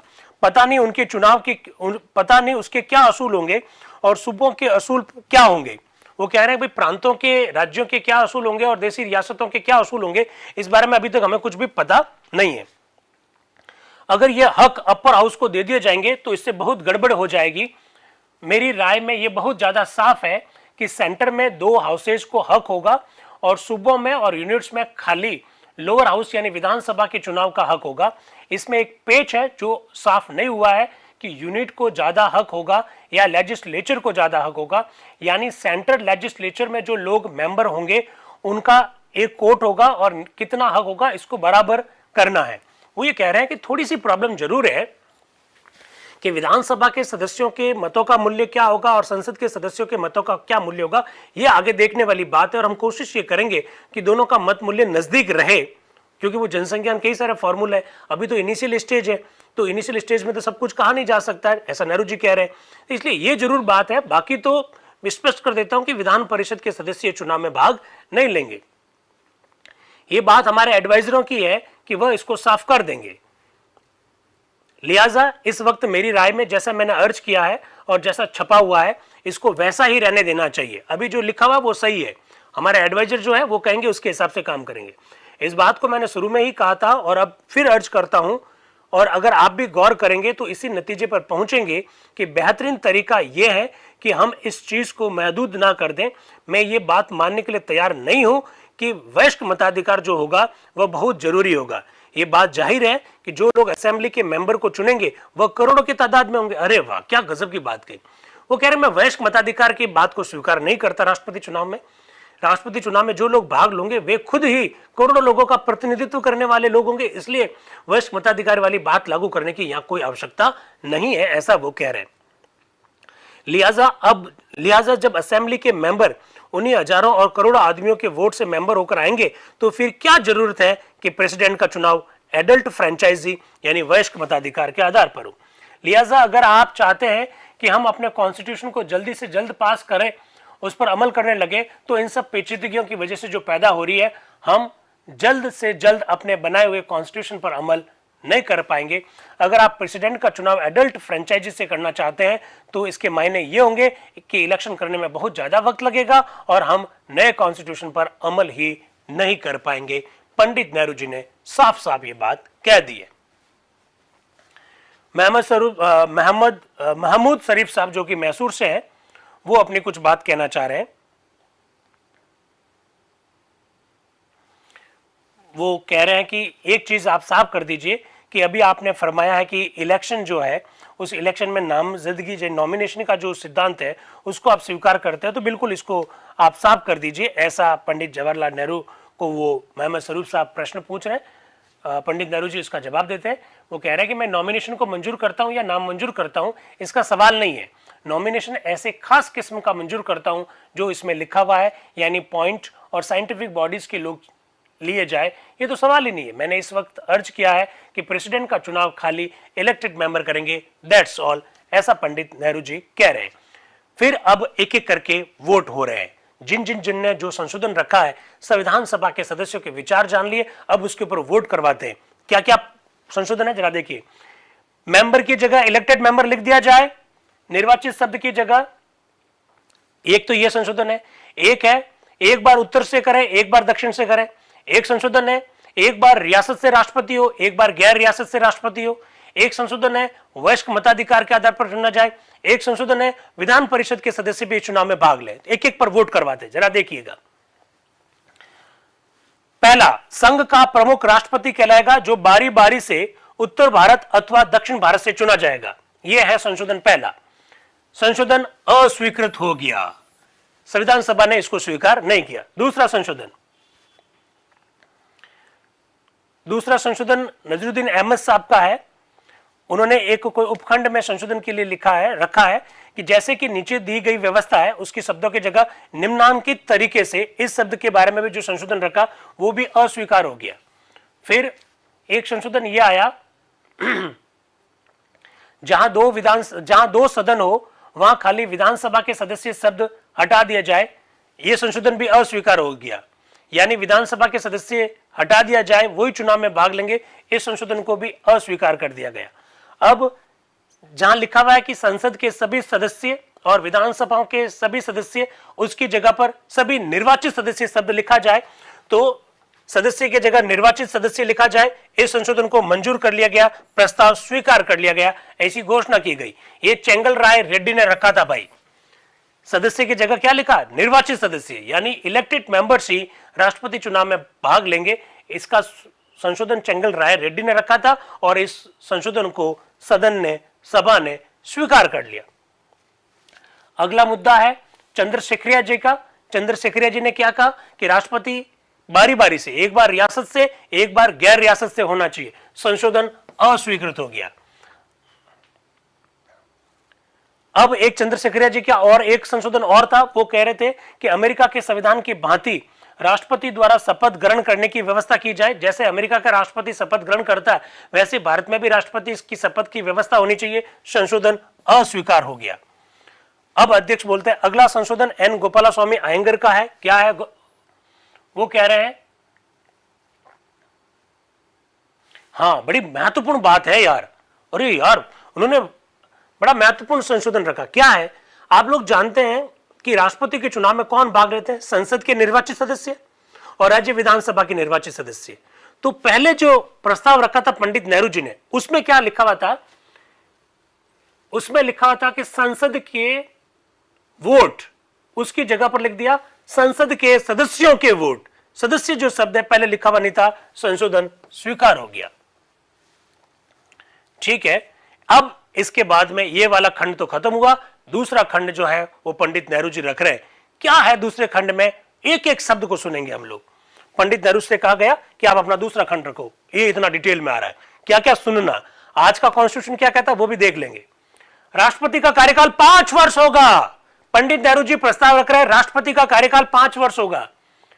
बशर्ते यदि राष्ट्रपति राज्यसभा के चेयरमैन अथवा लोकसभा के स्पीकर को अपना त्यागपत्र ना दे दे। देख लीजिए, सुन लीजिए, राष्ट्रपति अपना इस्तीफा किसको देंगे?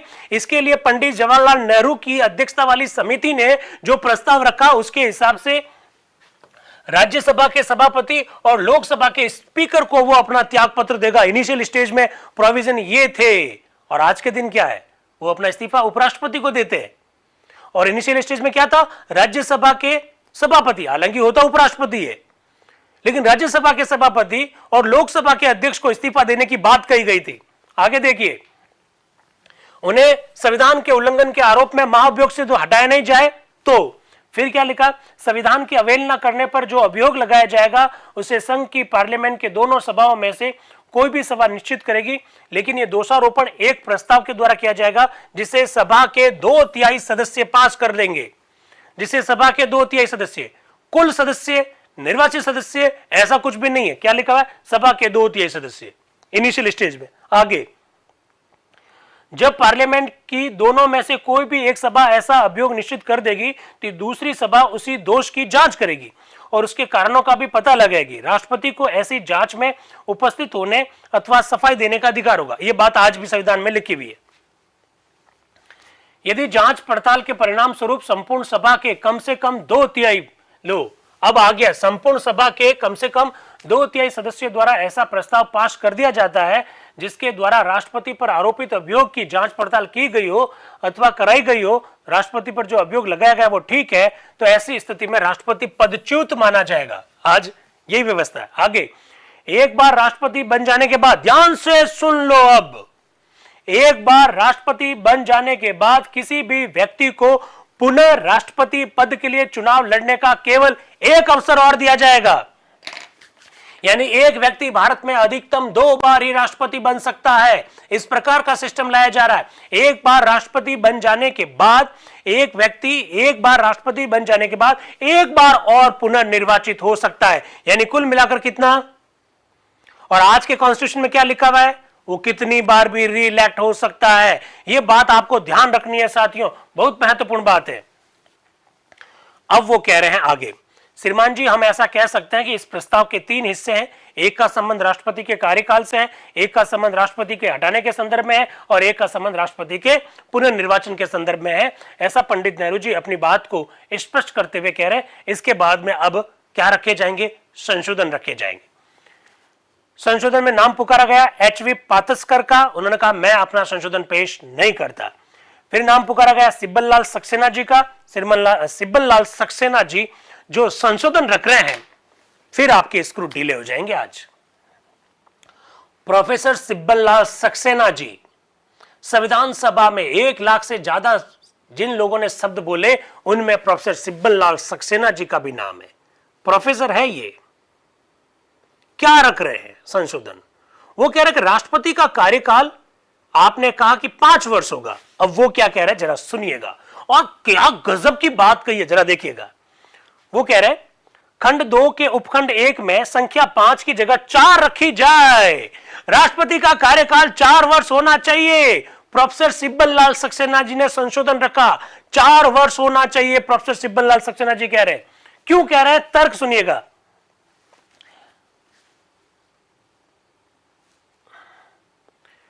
5 की जगह पर 4 रखी जाए, क्यों? अभी अभी पंडित नेहरू बता रहे थे कि 5 वर्ष की यह अवधि क्यों निर्धारित की गई है, और उन्होंने कहा था कि राष्ट्रपति के पद के लिए यह ना तो बहुत ज्यादा है ना छोटी है, इसलिए 5 वर्ष का कार्यकाल हमने रखा। मैं उनसे पूरी तरह से सहमत हूं, परंतु इस संदर्भ में एक त्रुटि की ओर मैं आपका ध्यान दिलाना चाहता हूं। क्या लोग थे यार, क्या लोग थे। वो कह रहे हैं कि पंडित नेहरू जी कह रहे हैं कि साहब 5 वर्ष का कार्यकाल हमने इसलिए रखा है क्योंकि ये ना तो ज्यादा है ना कम है। मैं इनसे सहमत हूं, लेकिन साहब एक त्रुटि हो गई है आपसे, आपने उसकी ओर ध्यान नहीं दिया है। और क्या त्रुटि हो गई है, क्या त्रुटि हो गई है? वो कह रहे त्रुटि ये हो गई है कि आपने लोकसभा का कार्यकाल 4 वर्ष रखा है। आपने लोकसभा का कार्यकाल 4 वर्ष रखा है, जो खंड आएगा अभी 1-2 दिन बाद में। आपने लोकसभा का कार्यकाल 4 वर्ष और राष्ट्रपति का कार्यकाल 5 वर्ष, ऐसे कैसे कर दिया यार? इसमें क्या प्रॉब्लम है बताओ? मुकेश कुमार जी, गुप्ता जी बताइए, राष्ट्रपति का कार्यकाल 5 वर्ष और लोकसभा का कार्यकाल 4 वर्ष, इसमें क्या प्रॉब्लम है? प्रोफेसर सिब्बल लाल सक्सेना जी ने जो बात रखी है, हमारे मतलब कह रहे हैं ना स्क्रू ढीले हो जाए। कैसे, जरा सुनिएगा। उन्होंने तर्क दिया, वो तर्क क्या दिया मैं भी आपको सुनाऊंगा, लेकिन मैं पहले समझा रहा हूं।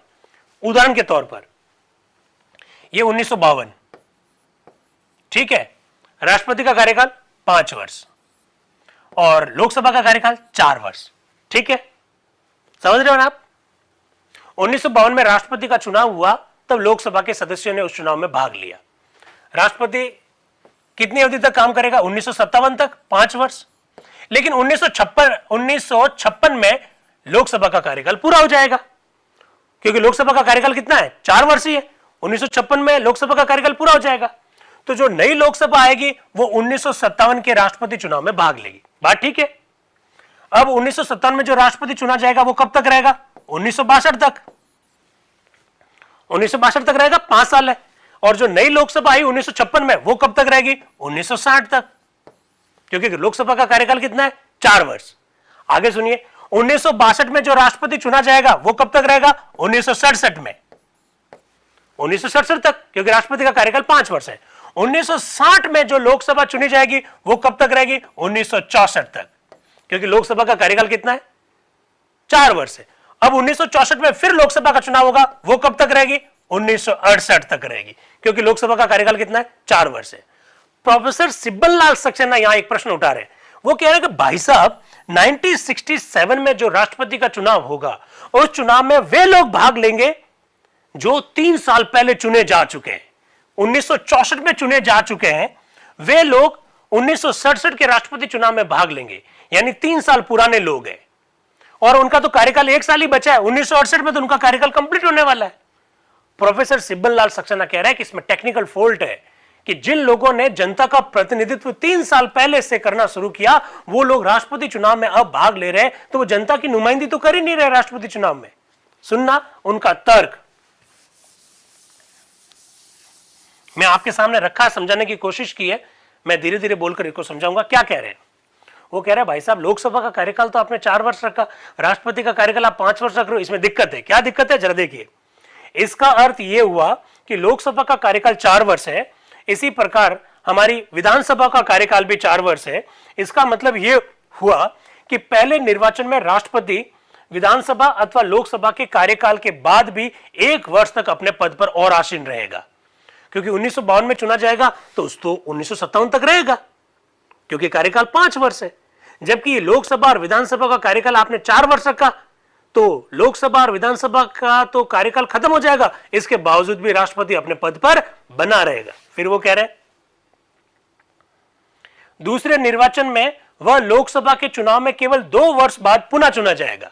2 वर्ष बाद ही तो पुनः चुना जाएगा, क्योंकि 1956 में जब लोकसभा और विधानसभा के चुनाव होंगे तो वो 1960 तक लोकसभा और विधानसभा अस्तित्व में रहेगी, और राष्ट्रपति जो 1957 में चुना जाएगा वो 1962 तक अस्तित्व में रहेगा। उससे अगले चुनाव में 3 वर्ष बाद, और इसी प्रकार से आगे भी यह क्रम जारी रहेगा। इस प्रकार राष्ट्रपति के पुनर्निर्वाचन के समय विधानसभाएं पुरानी पड़ जाएगी और वे देश के तत्कालीन जनमत का सच्चा प्रतिनिधित्व नहीं करेगी, ऐसा प्रोफेसर सिब्बल लाल सक्सेना साहब कह रहे हैं। इसलिए लोकसभा का कार्यकाल 5 वर्ष आपने रखा नहीं और राष्ट्रपति का कार्यकाल आपने 5 वर्ष रख दिया, इन दोनों में तारतम्यता नहीं है।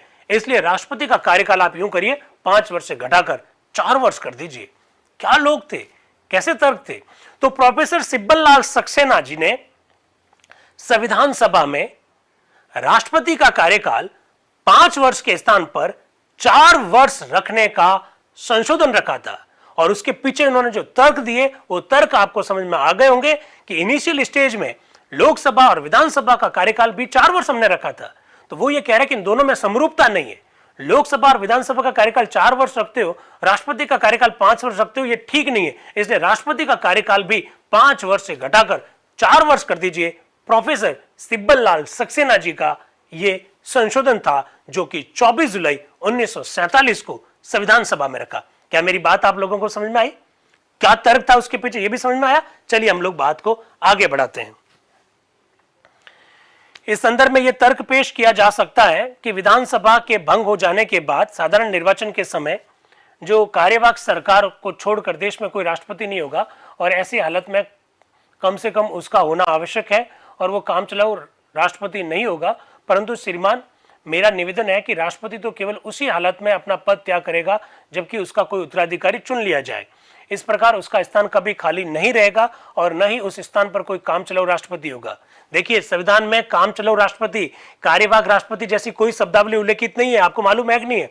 और सिब्बल लाल सक्सेना जी भी ये कह रहे हैं कि हमारे देश में काम चलाऊ राष्ट्रपति करने की जरूरत ही नहीं है। क्यों नहीं जरूरत नहीं है? क्यों जरूरत नहीं है? अरे भाई, क्यों जरूरत नहीं है? इसका जवाब है ना। जवाब यह है कि राष्ट्रपति का अगर निधन हो जाए, आकस्मिक परिस्थिति में राष्ट्रपति का पद रिक्त हो जाए, तो हमारे देश में उपराष्ट्रपति है, वो राष्ट्रपति के रूप में काम कर लेंगे। और दूसरी बात, अगर कोई व्यक्ति नया राष्ट्रपति चुनकर आता है तो वो जब तक पद ग्रहण नहीं करेगा तब तक पुराना वाला राष्ट्रपति अपने पद पर रहेगा। तो कार्यवाहक राष्ट्रपति की हमें जरूरत नहीं है, ऐसा सिब्बल लाल सक्सेना जी कह रहे हैं। ठीक है। इसके बाद उन्होंने अपना, हालांकि इन्होंने एक बात और कही है कि मैं इन त्रुटियों की और आपका ध्यान आकर्षित करना चाहता हूं, लेकिन मैं अपना संशोधन रखना नहीं चाहता।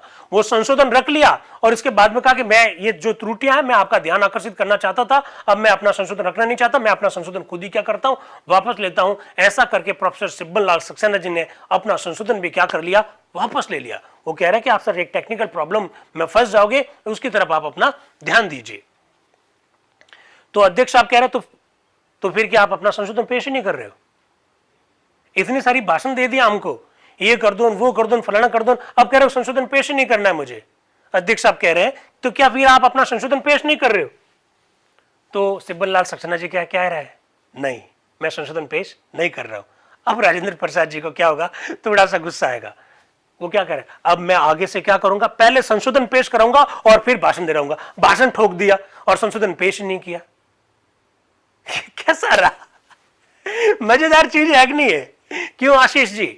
बड़ा मजा आता है इन सब चीजों को लेकर कि आगे से मैं अब इस बात का ध्यान रखूंगा, किसी को भाषण नहीं देने दूंगा। पहले कहूंगा संशोधन रखो अपना, फिर इसके बाद में भाषण देने दूंगा। ये कहा उन्होंने, क्या बोला? भविष्य में मेरा ख्याल है कि मैं सदस्यों से पहले अपने संशोधन पेश करने को कहूंगा और बाद में भाषण देने को बोलूंगा। अब मोहम्मद शरीफ साहब आ रहे हैं, वो कह रहे हैं, अध्यक्ष महोदय, मेरा संशोधन यह है कि खंड 2 के उपखंड की संख्या 5 के स्थान पर संख्या 4 रखी जाए। यानी मोहम्मद शरीफ साहब भी राष्ट्रपति का कार्यकाल 5 वर्ष से घटाकर 4 वर्ष करने का संशोधन रख रहे हैं, और इस बार संशोधन पहले रखा गया। मेरा संशोधन है कि 5 के स्थान पर संख्या 4 रखी जाए। यानी मोहम्मद शरीफ साहब ने भी संविधान सभा में कार्यकाल जो है 5 वर्ष के स्थान पर 4 वर्ष रखने का संशोधन रखा था। उन्होंने संशोधन रखा, प्रोफेसर सिब्बल लाल सक्सेना जी ने भाषण दिया पर संशोधन नहीं रखा। इसका मतलब यह हुआ कि राष्ट्रपति का कार्यकाल 5 की बजाय 4 वर्ष होगा। मेरा उद्देश्य विधानसभाओं और राष्ट्रपति के लिए समान कार्यकाल निर्धारित करना है। ऐसा करना प्रजातंत्र के सिद्धांतों के अनुरूप होगा। तो संविधान सभा में मोहम्मद शरीफ साहब ने औपचारिक रूप से यह संशोधन रखा कि राष्ट्रपति का कार्यकाल 5 वर्ष नहीं होना चाहिए, 5 वर्ष के स्थान पर 4 वर्ष होना चाहिए। और उसके पीछे उन्होंने तर्क दिया कि लोकसभा और विधानसभा का कार्यकाल जब 4 वर्ष है तो राष्ट्रपति का कार्यकाल भी 4 वर्ष होना चाहिए। प्रस्ताव रखने वाले व्यक्ति मोहम्मद शरीफ साहब है। प्रोफेसर सिब्बल लाल सक्सेना जी पहले व्यक्ति थे जिन्होंने 5 वर्ष की जगह पर 4 वर्ष कार्यकाल रखने की बात कही थी, पर संशोधन नहीं रखा था। चलिए, फिर इसके बाद में चंद्रशेखरिया जी आ रहे हैं, वही चंद्रशेखरिया जी जिस पर हमने कल चर्चा की थी। वो क्या कह रहे हैं? श्रीमान सभापति जी, मेरा संशोधन इस प्रकार से है। अब वो पहले आजकल संशोधन रखने लग गए अब सब लोग। क्या संशोधन है कि खंड 2 के उपखंड 1 में संख्या और शब्द 5 वर्ष के स्थान पर निम्न शब्द रखे जाए। अब वो 5 की जगह पर क्या शब्द रखने की बात कर रहे हैं, जरा देखिएगा। 4 साल अथवा नए राष्ट्रपति के निर्वाचन होने तक इनमें जो भी घटना हो वो कार्यकाल हो। वो कह रहे हैं 5 वर्ष की जगह पर 4 वर्ष का कार्यकाल होना चाहिए, लेकिन मेरी शब्दावली इस प्रकार से, क्या 4 साल अथवा नए राष्ट्रपति के पद ग्रहण करने तक, इस प्रकार की शब्दावली जोड़ दी जाए। इसका मतलब D.H. चंद्रशेखरिया जी जो कि मैसूर से थे, उन्होंने भी 5 वर्ष की जगह पर कार्यकाल 4 वर्ष रखने का संशोधन किया था। इनमें और उनमें फर्क क्या है? उन्होंने खाली 5 की जगह पर 4 रखने का सुझाव दिया, संशोधन रखा, और उन्होंने कहा 5 की जगह पर 4 रखिए और साथ साथ में यह भी लिख दीजिए जब तक नया राष्ट्रपति पद ग्रहण नहीं कर लेता। इस प्रकार की शब्दावली चंद्रशेखरिया जी ने रखने के लिए संशोधन संविधान सभा में रखा। ये सब बातें आपको मालूम होनी चाहिए। अब एचवी कामत साहब का नाम पुकारा गया तो वो क्या कह रहे हैं? श्रीमान, चूंकि संविधान के अंतर्गत राष्ट्रपति की स्थिति ऐसी है कि वह दुर्व्यवहार नहीं कर सकेगा, इसलिए मैं अनुभव करता हूं कि मेरा जो संशोधन है उसको पेश करने की कोई आवश्यकता नहीं है। वो शायद राष्ट्रपति को किस विधि से हटाया जाए उस संदर्भ में, आधारों के संदर्भ में अपना कोई संशोधन रखना चाह रहे थे, लेकिन उन्होंने कहा कि मैं नहीं रखता। अब आए हैं श्याम नंदन सहाय जी जो कि बिहार के हैं। वो क्या कह रहे हैं? वो चाह रहे हैं कि भाई साहब, राष्ट्रपति के पद से हटाया जाएगा, वह 2 बार तक पुनः निर्वाचित नहीं हो सकेगा। ऐसी शब्दावली लिख दीजिएगा कि जो वाक्य उपखंड 2 के अंतर्गत राष्ट्रपति के पद से हटाया जाएगा वह 2 बार तक पुनः निर्वाचित नहीं हो सकेगा। जिस व्यक्ति को राष्ट्रपति पद से हटाया जाता है वो व्यक्ति अगले 2 टर्म्स तक राष्ट्रपति चुनाव के लिए खड़ा नहीं हो पाएगा। इस प्रकार की शब्दावली लिख दीजिए, वह 2 बार तक पुनः निर्वाचित नहीं हो सकेगा। यह शब्दावली लिखने के लिए श्याम नंदन सहाय जी ने संशोधन रखा। वो इस प्रकार के बात कह रहे हैं। इसके बाद में एचवी कामत साहब का फिर नाम पुकारा गया। उन्होंने कहा मैं अपना संशोधन नहीं रखना चाहता। फिर अध्यक्ष साहब ने कहा कि वाक्य खंड 2 के संदर्भ में मुझे केवल इन्हीं संशोधनों की सूचना दी गई थी। यदि कोई और संशोधन है तो सदस्य जिन्होंने इसकी सूचना दी है वो मुझे बता दें ताकि मैं नाम पुकार सकूं। कोई सदस्य जब नहीं बोला तो सदस्यों ने कहा आप वोट ले लीजिए। तो वोट लेने से पहले पंडित नेहरू जी कुछ कह रहे हैं, उनकी बात सुन लीजिएगा। इस खंड के संदर्भ में 2 संशोधन पेश किए गए, जिनमें से एक में ऊंची नीति का प्रश्न नहीं उठाया गया है। अंतिम संशोधन में तो विशेष रूप से एक प्रत्यक्ष बात पर ही जोर दिया गया है। व्यवहारिक दृष्टि से किसी भी राष्ट्रपति के लिए जिसे उसके पद से हटा दिया गया हो पुनर्निर्वाचन के लिए खड़ा होना असंभव है। मुझे तो इसमें कोई बड़ा सिद्धांत दिखाई नहीं देता है। अब एक व्यक्ति ने संशोधन रखा, चंद्रशेखरिया जी ने, कि भाई एक बार राष्ट्रपति को जब हटा दिया जाए तो अगले 2 चुनाव तक वो पुनर्निर्वाचित नहीं हो सकता, ऐसा लिख दीजिए। तो पंडित जवाहरलाल नेहरू ने कहा इस प्रकार की शब्दावली जोड़ने की कोई आवश्यकता नहीं है। जिस व्यक्ति को राष्ट्रपति पद से हटा देंगे उसके पुनर्निर्वाचन की कोई भी संभावना हमको दिखाई नहीं देती है। ये छोटी सी बात है, सबको पता है, इसलिए हमको इस प्रकार की शब्दावली जोड़ने की आवश्यकता नहीं है। फिर वो कह रहे हैं कि जहां तक कार्यकाल के संदर्भ में जो संशोधन पेश किए गए उसका भी किसी बड़ी नीति से वास्ता नहीं है। हमने ये अवधि विभिन्न दृष्टियों से निर्धारित की है जिनके बारे में मुझे इस समय कुछ कहने की जरूरत नहीं है। इनमें से एक कारण यह है कि हम राष्ट्रपति का कार्यकाल अन्य निर्वाचनों की 4 साल की अवधि के साथ नहीं रखना चाहते। बहुत से सदस्यों का ख्याल यह है कि एक और जहां राज्यों की विधानसभा का निर्वाचन 4 साल के बाद होगा, वहीं दूसरी ओर केवल राष्ट्रपति का निर्वाचन 5 साल के बाद होगा। उनका यह भी ख्याल है कि कुछ समय बाद निर्वाचक पुनराय पड़ जाएंगे क्योंकि निर्वाचन हुए 3-4 साल हो जाएंगे। ये ठीक है कि राष्ट्रपति का कार्यकाल 5 वर्ष निर्धारित अवधि का होगा। यदि उससे पूर्व उसकी मृत्यु ना हो जाए अथवा उस पर अभियोग ना चला जाए अथवा कुछ और ना हो जाए, परंतु जहां तक प्रांतों कि निर्वाचन का संबंध है, जैसा कि स्पष्ट है और संभव भी है कि 4 साल की अवधि का कड़ाई के साथ पालन न हो सके, समय समय पर चुनाव करवाने आवश्यक हो जाएंगे।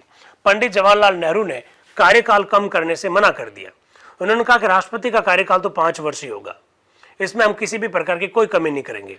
और आप जो बार बार कह रहे हैं ना कि प्रांतों की विधानसभाओं का कार्यकाल 4 वर्ष है, तो उन्होंने कहा कि 4 वर्ष है तो क्या करें, तो विधानसभा भंग भी तो हो सकती है, उनका चुनाव पहले भी तो करवाया जा सकता है, इसलिए इस चुनाव को उस चुनाव के साथ जोड़ने की आवश्यकता नहीं है। ऐसा कहते हुए पंडित नेहरू जी ने क्या कर दिया, उनका संशोधन को मानने से इनकार कर दिया। इसके बाद वोटिंग हुई तो क्या वोटिंग रही, कार्यकाल 5 वर्ष से घटाकर 4 वर्ष कर दिया जाए, प्रस्ताव अस्वीकृत हो गया।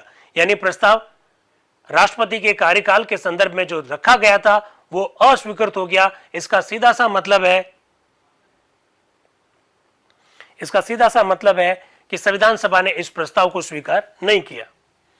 फिर संशोधन है, 5 वर्ष के स्थान पर निम्न शब्द रख दें, 4 वर्ष अथवा नए राष्ट्रपति के निर्वाचन होने तक।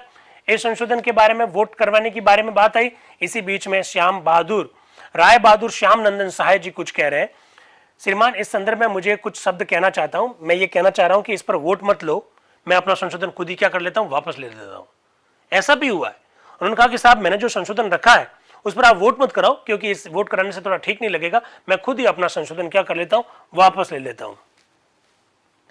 तो क्या मैं ये समझ लेता हूं कि सभा माननीय संशोधक को अपना संशोधन वापस लेने के पक्ष में? सभा ने कहा हाँ लेने दो इनको वापस, तो वो संशोधन क्या कर लिया गया, वापस ले लिया। इस प्रकार से खंड 2 स्वीकृत हो गया।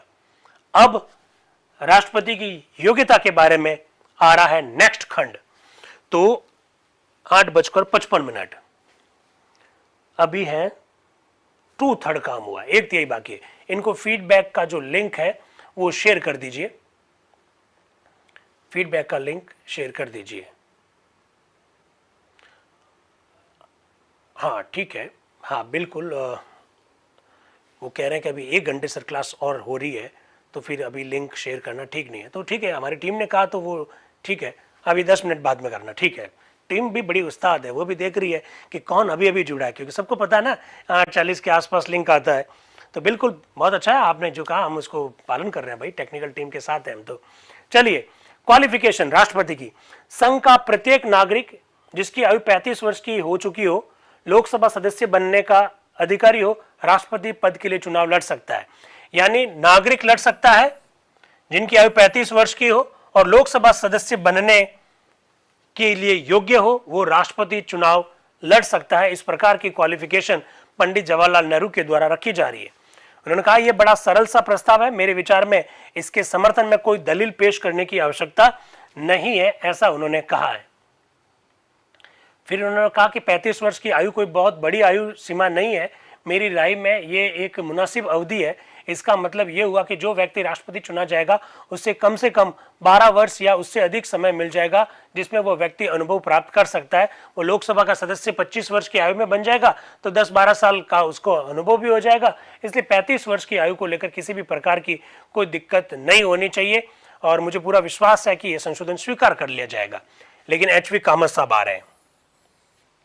एच.वी. कामत साहब, हरि विष्णु कामत साहब क्या कह रहे हैं? यद्यपि मैं अपना संशोधन पेश नहीं करना चाहता, फिर भी पंडित नेहरू से एक बात का स्पष्टीकरण चाहता हूं। इसी प्रकार के उद्देश्य के लिए विधानसभा में हमने जो 35 वर्ष की आयु तक पहुंच गया हो शब्दों का प्रयोग किया था, परंतु इस जगह हमने जिससे 35 वर्ष पूरे कर लिए हो शब्दों का प्रयोग कर रहे हैं। क्या बात है! वो कह रहे हैं कि आपने स्टेट के संदर्भ में लिखा था जो 35 वर्ष की आयु तक पहुंच गया हो, ये शब्द लिखे थे, और अब आप यहां लिख रहे हो जिसने 35 वर्ष पूरे कर लिए हो। इस प्रकार के शब्दावली क्यों लिख रहे हो? तो फिर नेहरू जी वापस आ रहे हैं। मुझे खेद है कि जो कुछ श्री कामट ने कहा है मैं उसे पूरा सुन नहीं सका। बहरहाल प्रांतीय संविधान की जिम्मेदारी मेरे ऊपर नहीं है, वो किसके ऊपर है? सरदार वल्लभ भाई पटेल की है। मेरा ख्याल है कि यह शब्द अधिक बेहतर है। पूरे का अर्थ निश्चित रूप से वही है जो होना चाहिए। दूसरे शब्दों के क्या मतलब है ये मैं नहीं जानता। उन्होंने कहा राज्य के संविधान के बारे में क्या लिखा उसके बारे में तो मैं सही व्यक्ति नहीं हूं जवाब देने के लिए, उसके लिए तो कोई और व्यक्ति अधिकृत है। लेकिन हमने जो लिखा कि 35 वर्ष पूरे कर लियो, तो पूरा जो शब्द है वो सही है, क्योंकि 35 वर्ष कंप्लीट होने के बाद ही वो चुनाव लड़ सकेगा। बाकी का क्या मतलब है उसका जवाब तो दूसरे देंगे, ऐसा नेहरू जी कह रहे हैं। फिर इसके बाद में कई लोगों को संशोधन रखना था, ठाकुरदास जी भार्गव, राजकृष्ण बोस जी, कामत साहब का खुद का, लेकिन उन्होंने पेश नहीं किए। और फिर कोई संशोधन नहीं था और सीधा का सीधा ये स्वीकार हो गया, ये खंड स्वीकार हो गया। राष्ट्रपति पद की क्वालिफिकेशन को लेकर जो खंड था बिना किसी बहस के ये क्या हो गया, स्वीकार कर लिया गया। इसके बाद में खंड 4 आ रहा है, वो क्या है, नेहरू जी रख रहे हैं, राष्ट्रपति संघ की पार्लियामेंट की किसी भी सभा का सदस्य नहीं होगा और यदि संघ की किसी सभा का सदस्य राष्ट्रपति चुना जाएगा तो वह संबंध सभा का सदस्य नहीं रहेगा। वाह, ये शर्तें हैं राष्ट्रपति पद की। शर्तें जानते हैं ना भारतीय संविधान के कौन से अनुच्छेद में, आर्टिकल 59 में। कोई व्यक्ति यदि भारत का राष्ट्रपति चुन लिया जाता है तो इसके बाद में वो संसद के सदन का किसी भी सदन का सदस्य नहीं रहता है, ये प्रोविजन किए जा रहे हैं। फिर वो क्या रहा है, राष्ट्रपति किसी अन्य पद अथवा स्ववैतनिक कार्यभार को ग्रहण नहीं कर सकेगा। राष्ट्रपति बनने के बाद वो किसी ऐसे पद को ग्रहण नहीं करेगा जिससे कि उनको वेतन मिलता हो। तीसरी क्या बात है, राष्ट्रपति को रहने के लिए सरकारी मकान मिलेगा और उसे वह सब वेतन भत्ते मिलेंगे जो पार्लियामेंट के कानून द्वारा निश्चित किए जाएंगे और इस बीच उसे वेतन और भत्ता निर्धारित तारीखों के अनुसार मिलता रहेगा। राष्ट्रपति को वेतन भत्ते दिए जाएंगे और उन वेतन भत्तों का निर्धारण भारत की संसद के द्वारा किया जाएगा। इस प्रकार के प्रोविजन किए जा रहे हैं। राष्ट्रपति का वेतन और भत्ता उसके कार्यकाल के दौरान घटाया नहीं जा सकेगा। ये सब शर्तें हैं, आप लोग जानते हैं। राष्ट्रपति जी कल 25 जुलाई को पद ग्रहण करने जा रही है तो उनके ऊपर भी ये सारी शर्तें लागू होती है। किसी भी प्रकार का कोई करेक्शन बड़े तौर पर दिखाई नहीं देता है।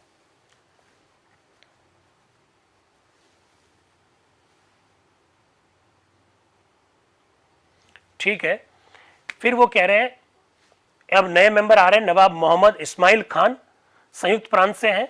वो क्या कह रहे हैं उनको मैंने पूरा हाईलाइट कर रखा है, देखिएगा जरा। वो कह रहे हैं, क्या मैं प्रस्तावक महोदय से पूछ सकता हूं कि राष्ट्रपति किसी सवैतनिक कार्यभार को ग्रहण नहीं कर सकेगा शब्दों से उनका क्या मतलब है? क्या इसके मतलब यह है कि वह किसी कंपनी का डायरेक्टर भी नहीं रह सकता, अथवा इसका अर्थ केवल यह है कि वह किसी सरकारी वैतनिक कार्यभार को ग्रहण नहीं कर सकेगा? वो कह रहे हैं कि भैया आपने ये जो बोला है ना कि वो किसी वैतनिक पद को धारण नहीं कर सकेगा, तो आपका क्या मतलब है इसका? क्या इसका मतलब है कि वो किसी कंपनी का डायरेक्टर भी नहीं हो सकता, या फिर आपका खाली इतना मतलब है कि कोई सरकारी पद ग्रहण नहीं कर सकता? आप लोग भी तो ये प्रश्न पूछते हो हम लोगों से कि सर किसी पद को ग्रहण नहीं कर सकेगा, इसका मतलब क्या है? कि किसी कंपनी में मैं अगर डायरेक्टर बनना चाहता हूं, कोई प्राइवेट कंपनी, तो क्या मैं डायरेक्टर भी नहीं बन सकता, या फिर कोई सरकारी पद ग्रहण नहीं कर सकता? थोड़ा बताओ ना यार, हमको समझ में नहीं आ रहा। ऐसा वो कह रहे हैं। तो क्या कह रहे हैं जरा देखिएगा। पंडित नेहरू जी कह रहे हैं, वह कोई और पद अथवा स्ववैतनिक कार्यभार नहीं ग्रहण कर सकता, चाहे वह कुछ भी हो। वह कोई भी ऐसा पद ग्रहण नहीं कर सकता है जिससे उसे कुछ आर्थिक लाभ पहुंचता हो। पंडित जवाहरलाल नेहरू जी ने यह बात एकदम स्पष्ट कर दी कि राष्ट्रपति पद को ग्रहण करने वाले व्यक्ति किसी भी प्रकार का ऐसा पद ग्रहण नहीं करेगा जिससे कि उनको आर्थिक लाभ पहुंचता हो, चाहे वो पद किसी कंपनी में डायरेक्टर का हो, चाहे वो पद किसी और जगह पर हो, जिससे भी आर्थिक लाभ प्राप्त होता हो वो पद ग्रहण नहीं कर सकेंगे। ये बात 24 जुलाई 1947 को ही हमारी संविधान सभा में तय हो गई थी। पंडित जवाहरलाल नेहरू जो कि इसके प्रस्तावक है, उन्होंने खुद ने ही इसको स्पष्ट कर दिया। ठीक है, आगे चलते हैं। अब नवाब मोहम्मद साहब कह रहे हैं, मुझे आशा है कि आप ये बात स्पष्ट कर देंगे। पंडित नेहरू जी ने कहा, ये बिल्कुल स्पष्ट है भाई, ये निर्विवाद रूप से स्पष्ट है। जैसा कि सभा को मालूम है, यहाँ तक कि सभी मंत्री किसी कंपनी के, जब कोई मंत्री भी किसी कंपनी का डायरेक्टर नहीं हो सकता, तो देश का सर्वोच्च पद धारण करने वाले राष्ट्रपति किसी कंपनी के कैसे डायरेक्टर हो सकते हैं? ये बात तो बिल्कुल स्पष्ट है, ऐसा उन्होंने कहा। पट्टाभी सिद्धारमैया कह रहे हैं कि पर शब्दों से तो ऐसी कोई मतलब निकलता ही नहीं है, जो आप कह रहे हैं वो इन शब्दों से तो ऐसा नहीं स्पष्ट होता है। अब अध्यक्ष साहब खुद कह रहे हैं कि भाई कई सारे संशोधनों की हमको सूचना मिली थी, लेकिन बहुत सारे मेंबर अपने संशोधन रखना नहीं चाहते हैं। कौन कौन है? सेठ गोविंदास जी है, अजित प्रसाद जैन जी है, एसपी कृष्ण मूर्ति जी है और नजरुद्दीन अहमद साहब है, जो संशोधन रखना चाह रहे थे लेकिन उन्होंने संशोधन नहीं रखा। फिर नजरुद्दीन अहमद साहब आ रहे हैं, वो क्या कह रहे हैं? वो कह रहे साहब मैं ये चाह रहा हूं कि ये बात जोड़ दी जाए। कौन सी बात जोड़ दी जाए? राष्ट्रपति संघ अथवा प्रांतीय सरकार के अंतर्गत अथवा किसी स्थानीय सरकार में या उसके अंतर्गत अथवा किसी कारोबारी संस्था में या उसके अंतर्गत किसी भी प्रकार का कोई पद धारण नहीं करेगा। आप ऐसा लैंग्वेज लिख दो। राष्ट्रपति भारत सरकार, राष्ट्रपति किसी भी राज्य सरकार, राष्ट्रपति किसी स्थानीय सरकार में कोई पद धारण नहीं करेगा, ऐसा लिख दो। ये बात कही थी नजरुद्दीन अहमद साहब ने, ताकि किसी भी प्रकार का कोई कंफ्यूजन ना रहे। इसके पीछे उनका तर्क ये है। इसके बाद में एच.वी. पातस्कर का संशोधन आया, जो कि वो कारोबार करने के संदर्भ में, हालांकि पंडित जवाहरलाल नेहरू ने स्पष्ट कर दिया। इसके बाद में अध्यक्ष बोल रहे हैं, श्री रामलिंगम चेटियार ने जिस संशोधन की सूचना दी थी वो इस प्रकार से, चूंकि रामलिंगम चेटियार साहब उपस्थित नहीं थे तो खुद डॉक्टर राजेंद्र प्रसाद ने ही उनका संशोधन बोल दिया।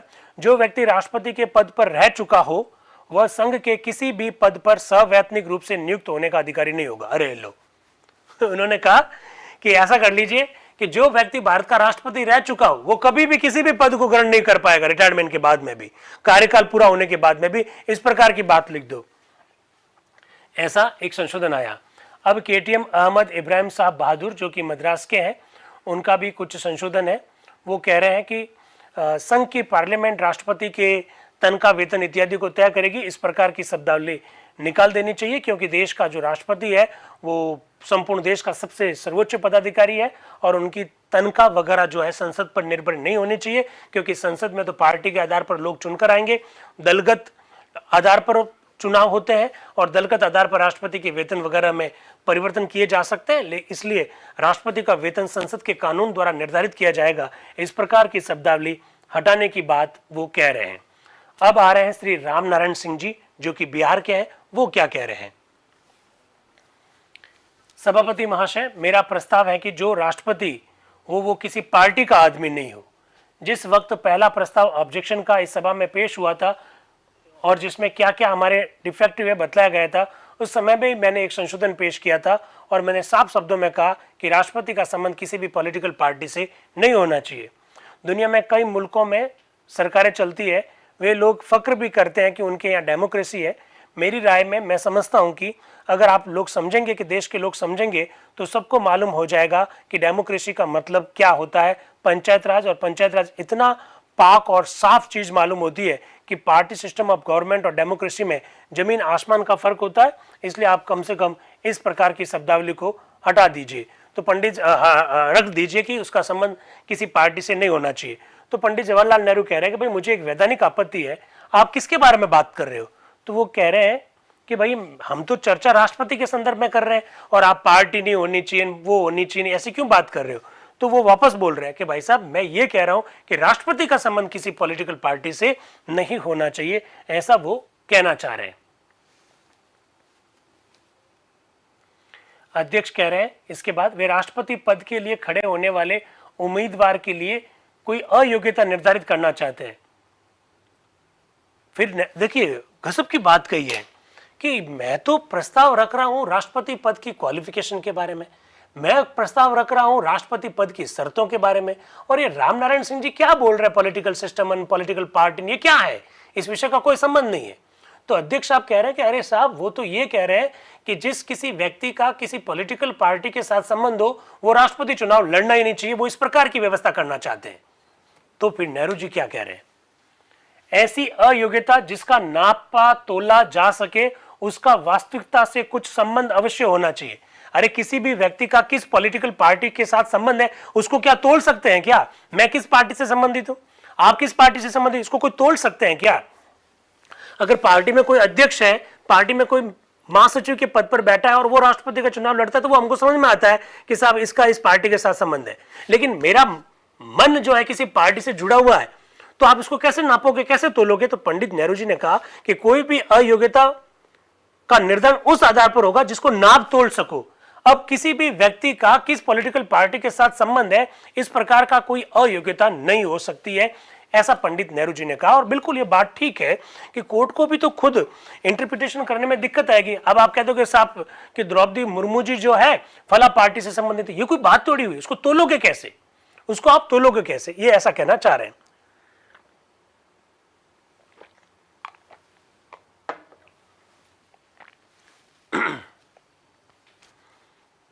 अध्यक्ष साहब कह रहे हैं आप सारे पार्टी सिस्टम पर बहस मत करो, आप तो खाली जो बात कहनी है उसी पर बहस करो, हम पार्टी सिस्टम पर बात नहीं कर रहे, हम राष्ट्रपति पर चर्चा कर रहे हैं। खैर, इसके बाद में एन गोपाला स्वामी आयंगर साहब जो कि एक संशोधन पेश कर रहे हैं, वो कह रहे हैं कि राष्ट्रपति पार्लियामेंट अथवा किसी विधानसभा का सदस्य नहीं होगा, और यदि ऐसा कोई सदस्य राष्ट्रपति चुना जाए तो वह पार्लियामेंट अथवा संबंध धारा सभा का सदस्य नहीं रहेगा। क्या खूबसूरत बात है कि जिस दिन कोई व्यक्ति राष्ट्रपति चुन लिया जाता है उस दिन से पार्लियामेंट में या किसी राज्य के सदन का सदस्य है तो उसका स्थान उससे क्या हो जाएगा, रिक्त हो जाएगा, ऐसा वो कहना चाह रहे हैं। अब इनको लिंक शेयर कर दीजिए, 9 बज रहे हैं तो लिंक शेयर कर दीजिए अब इनको। इस प्रकार से बात आगे बढ़ रही है। जो उन्होंने बात कही, के संतानम साहब भी कह रहे हैं कि मैं इस खंड का ज्यों का त्यों समर्थन करता हूं, परंतु मैं अनुभव अवश्य करता हूं कि मसौदा तैयार करते समय उसमें कुछ और बातों का उल्लेख किया जाना जरूरी है। इनको लिंक शेयर करो भाई, ठीक है। इस प्रकार से ये सब बातें धीरे धीरे करके आ रही है।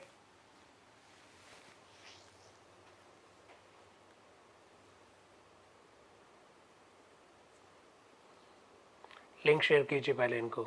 यस, ये लीजिए, आ गया लिंक। अब लक्ष्मीकांत मैत्री क्या कह रहे हैं? श्रीमान सभापति, मैं अभी अभी पेश किए कुछ संशोधन के संदर्भ में कुछ शब्द कहना चाहता हूं। उन्होंने अपनी वही बात जो कंपनी का डायरेक्टर होना चाहिए नहीं होना चाहिए उसके बारे में बात कर रहे हैं। फिर एमएस अणे साहब कुछ क्लियर करना चाहते हैं कि भाई सवैतनिक कार्यभार शब्दों से आपका क्या मतलब है, इस संदर्भ में मेरे कुछ संशोधन है, ऐसे एमएस अणे साहब कह रहे हैं, संशोधन पेश कर रहे हैं कि भाई वैतनिक पद पर नहीं होना चाहिए, तो इसका स्पष्टीकरण वो करना चाह रहे हैं अणे साहब। ये आप देख पा रहे होंगे, ठीक है। ये कहाँ गया? एम अनंत श्यामनम आयंगर।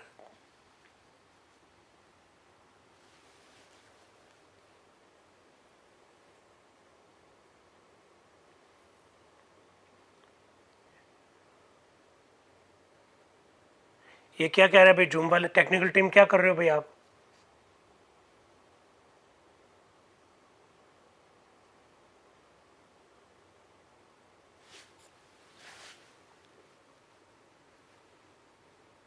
टेक्निकल टीम मुझे थोड़ा अपडेट करिए, ये जो जूम वाले क्या बात कर रहे हैं। आप लोग रिफ्रेश करें, इससे आपको मालूम पड़ेगा। जो फीडबैक लिंक जो भेजा गया उसको रिफ्रेश करें आप, नया सवाल आपको अपना आप ही दिख जाएगा। कल वाला सवाल ही रिपीट हो गया ऐसा कुछ कह रहे हैं।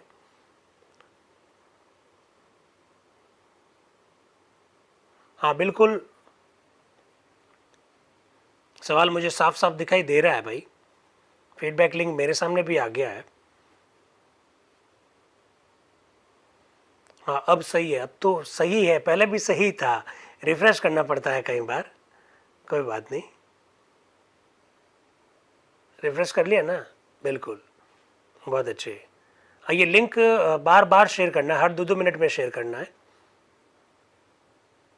ठीक है। बिल्कुल, हर 2-2 मिनट में ये लिंक शेयर करते रहिएगा। सर जी ये बुक कहाँ से मिलेगी? ये लोकसभा सचिवालय द्वारा प्रकाशित बुक है ये, और ऐसी 8 किताबें हैं।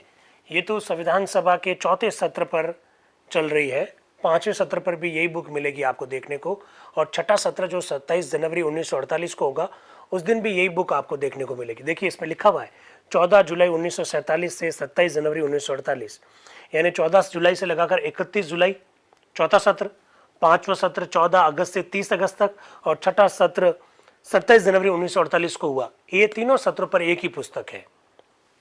पहले जो 3 सत्र हुए उस पर एक दूसरी पुस्तक थी, उसको तो पूरी फट रही थी, एक पुस्तक हो गई, दूसरी पुस्तक ये, तो 3 और 3 6 सत्रों को समेटती है 2 पुस्तकें। लेकिन पिछले जो आगे के जो 6 सत्र हैं, 7वां 8वां 9वां 10वां 11वां और 12वां, उन 6 सत्रों पर 6 पुस्तकें हैं। आप जरा सोचिए, संविधान सभा अभी तो क्या है, हम दो 2.5 घंटे रोजाना की बात करते हैं और बात को कंप्लीट कर लेते हैं।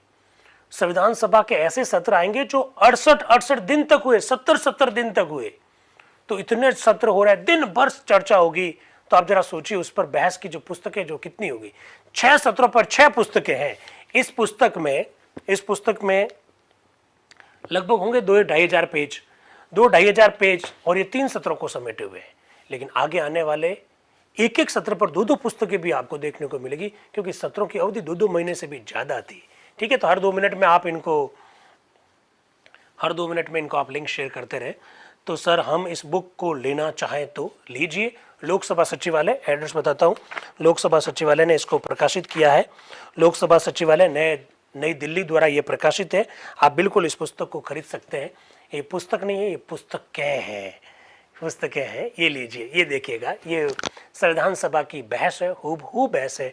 इस बहस के द्वारा आप जान सकते हो कि संविधान सभा में किस सदस्य ने क्या कहा। मेरे बहुत सारे ऐसे यूट्यूब के मित्र हैं, मेरे ऐसे बहुत सारे लोग हैं जो इन पुस्तकों को नहीं खरीद सकते, उन तक नहीं पहुंचे।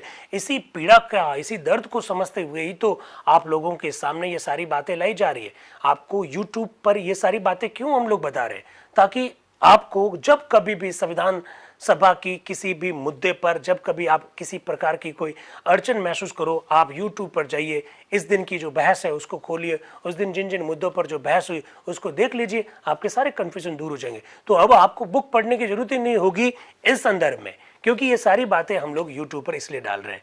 तो बुक का नाम क्या है, ऐसा मेरी एक बहन सरोज पूछ रही है। अब बेटा आप कुछ मत करो, आप खाली लोकसभा सचिवालय में आप संपर्क कीजिए और उनको कहिए कि हमारी जो संविधान सभा की जो बहस है वो बहस को हमें उपलब्ध करवा दीजिए, तो मेरे हिसाब से सारी प्रॉब्लम दूर हो जाएगी। पर आप इतना क्यों करेंगे, हम लोग कर रहे हैं ना इतनी सारी मेहनत करके। हाँ, उन लोगों को मेहनत जरूर करनी चाहिए इस संदर्भ में जो पॉलिटिकल साइंस में या पब्लिक एडमिनिस्ट्रेशन में या सोशियोलॉजी में, या फिर जो लॉ के जो विद्यार्थी है या जो टीचर्स है, उनको ये सारी बातें जरूर देखनी चाहिए। इससे आपके कॉन्सेप्ट क्लियर होते हैं, इससे आप अपनी बात को बहुत बेहतर ढंग से रख पाते हैं। ठीक है, तो बिल्कुल अब आपको, चलिए आगे बढ़े। अब एम अनंत श्यामनम अयंगर साहब क्या कह रहे हैं? श्रीमान, ये अपेक्षाकृत आश्चर्य की बात है कि हम श्री प्रकाश के मुंह से ये सब बातें सुन रहे हैं। ये बातें नहीं है कि संशोधन का कार्यक्षेत्र बिल्कुल गलत समझते हैं। यदि राष्ट्रपति चुने जाते हैं तो उन्हें अपनी संपत्ति अपने पास ही रखनी चाहिए। राष्ट्रपति जब कोई व्यक्ति बन जाएगा तो क्या होगी, उनकी संपत्ति के बारे में क्या सिस्टम रहेगा? क्या वो सारे व्यापार करना छोड़ देगा या फिर वो कंपनी की जो शेयर है वो छोड़ देगा? इस विषय पर बात चल रही है। एम अनंत श्यामनम किसी प्रकार का संशोधन ना रख रहे हैं, केवल बात को स्पष्ट करने की कोशिश कर रहे हैं। फिर पंडित जवाहरलाल नेहरू का नाम पुकारा जाता है। वो कह रहे हैं कि अध्यक्ष आप कह रहे हैं कि भाई नेहरू जी, ये जो लोगों ने बात उठाई है उनका आप जवाब दीजिए क्योंकि आप प्रस्तावक हैं।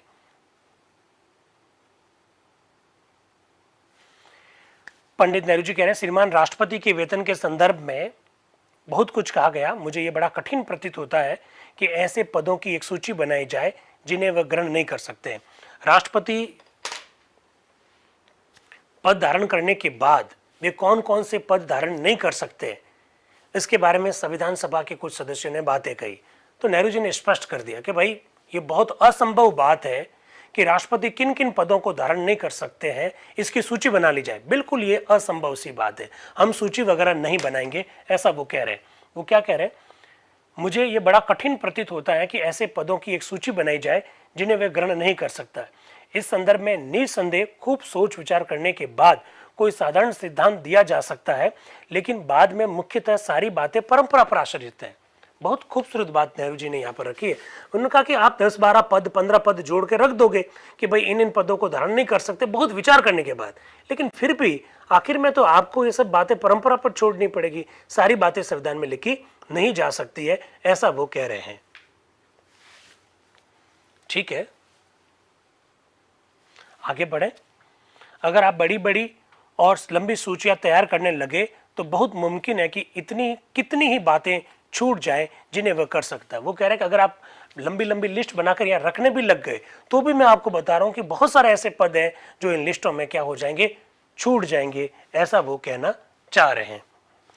अतः साधारणतया हमें परंपरा पर ही निर्भर रहना होगा। बात तो यह है कि किसी मुनाफे वाले पद से उनका सक्रिय रूप से कोई संबंध नहीं होना चाहिए। उन्होंने कहा मूल बात यह है कि राष्ट्रपति पद धारण करने के बाद में उस व्यक्ति का किसी ऐसे लाभ के पद के साथ संबंध नहीं होने चाहिए। मोटी मोटी बात यह है, इस सिद्धांत को स्वीकार कर लीजिए। बाकी कौन कौन से पद होने चाहिए ये सब लिस्ट बना के नहीं रखे जा सकते, और लिस्ट बना भी ली तो भी कोई ना कोई पद तो और पैदा हो ही जाएगा। इसलिए इन सब बातों को परंपरा पर छोड़ देना चाहिए, ऐसा पंडित नेहरू जी कह रहे हैं। प्रत्यक्ष यह है कि आजकल के जमाने में अगर वह अच्छा खाता पीता और संभ्रांत व्यक्ति है तो उसके पास कुछ तो शेयर होंगे ही।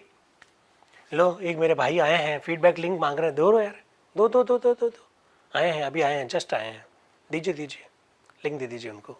हाँ, वो कह रहे हैं कि आजकल के जो है लोग वो अच्छे खासे घर से हैं और संभ्रांत व्यक्ति है, तो उनके पास कुछ ना कुछ शेयर तो होंगे होंगे। जैसे कि हमारे श्री प्रकाश जी के पास है, वो जमींदार हो सकते हैं अथवा उनके पास कोई संपत्ति हो सकती है।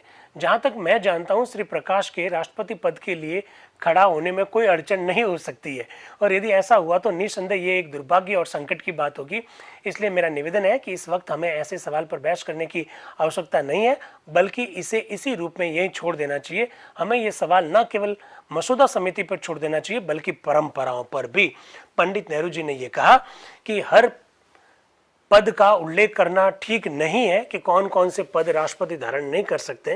वो प्रकाशम जी की ओर इशारा करते हुए कह रहे हैं कि प्रकाश जी, आप चूंकि जागीरदार है पर चिंता मत कीजिए, आप जमींदार है, चिंता मत कीजिए, आप राष्ट्रपति का चुनाव लड़ सकते हैं, राष्ट्रपति का पद भी ग्रहण कर सकते हैं, लेकिन पदों का उल्लेख करना यह संभव नहीं है, ऐसा वो कहना चाह रहे हैं। फिर वो कह रहे हैं कि मैं श्री संतानम से एक बात से सहमत हूँ, यद्यपि मैं उसे लिखित रूप में पेश करना आवश्यक नहीं समझता हूँ, और वह यह है कि किसी व्यक्ति से जो ऊंचे उत्तरदायित्वपूर्ण पद पर हो, ये कहा जाए कि वह अपने कारोबारी संपर्क या अपनी संपत्ति और शेयर आदि के बारे में किसी प्रकार की घोषणा करे। मेरे ख्याल से इससे कोई लाभ नहीं होगा, भले ही वह राष्ट्रपति हो अथवा मंत्री हो अथवा कोई बड़ा जिम्मेदार व्यक्ति। श्रीमान, मुझे सर एन गोपालस्वामी आयंगर का संशोधन मंजूर है। देखिए, संपत्ति की घोषणा के संदर्भ में बहुत सारी बातें होती है। मंत्रियों से संपत्ति की घोषणा करने का कहा जाता है, सांसदों से अपनी संपत्ति की घोषणा करने का कहा जाता है। पंडित नेहरू जी कह रहे हैं कि मैं एक बात से सहमत हूं कि इस प्रकार की बात होनी चाहिए, लेकिन लिखने की कोई आवश्यकता नहीं है, पर मैं उनसे बात सहमति रखता हूं, ऐसा वो कह रहे हैं। मेरा ख्याल है अब ये प्रश्न रह जाता है कि राष्ट्रपति के वेतन और भत्तों का। एक सुझाव ये दिया गया कि घटाया शब्द जो है उसकी जगह पर कोई और शब्द लाया जाए कि राष्ट्रपति पद ग्रहण करने के बाद उनके वेतन को घटाया नहीं जाएगा। ये जो घटाया जो शब्द है इसको आप हटा दीजिए, इसकी जगह पर कोई दूसरा शब्द लाइए। अगर हम चाहते तो बदला अथवा बढ़ाया अथवा घटाया शब्द भी रख सकते थे, लेकिन सभी चीज़ों का ख्याल करके हमने घटाया शब्द रखना ही ठीक समझा। यही शब्द हमें सर्वोत्तम जचा, इसलिए हम लोग यही शब्द रखना चाहते हैं। पंडित नेहरू जी ने ऐसा कहा। अंत में राष्ट्रपति का किसी दल विशेष से संबंध न रखने के बारे में पेश किए गए संशोधन का प्रश्न रह जाता। मैं नहीं जानता कि इस प्रस्ताव के संबंध में मेरी कुछ सहानुभूति क्यों है, लेकिन इसके बावजूद भी ये सुझाव मुझे सर्वथा अव्यवहारिक प्रतीत होता है। किसी दल से व्यक्ति से आपका क्या अभिप्राय है? कोई व्यक्ति किसी पॉलिटिकल पार्टी से जुड़ा हुआ है, इससे आपका क्या अभिप्राय है, ऐसा वो कहना चाह रहे हैं। निसंदेह राजनीतिक ये निर्वाचन लड़ने के लिए आप बड़े बड़े दलों और संगठनों की बात सोचते हैं, लेकिन आपके लिए उन सभी को सलाह देना मुश्किल है। कितने ही तरह के दल होते हैं और कोई व्यक्ति इसलिए बुरा नहीं हो जाता है क्योंकि उसका संबंध किसी बड़ी या छोटी पार्टी से। बहुत गजब की बात नेहरू जी ने कही है कि किसी पॉलिटिकल पार्टी से संबंध नहीं होना चाहिए राष्ट्रपति का। इस प्रकार की शब्दावली नहीं जोड़ी जा सकती है, क्योंकि किसी भी व्यक्ति का किसी पॉलिटिकल पार्टी से कैसा संबंध है इसको जांचोगे कैसे आप? कोई पार्टी छोटी हो, कोई पार्टी बड़ी हो, तो कोई व्यक्ति का संबंध कितना गहरा है, कितना कम है, ये सब जांचने का विषय नहीं हो सकता।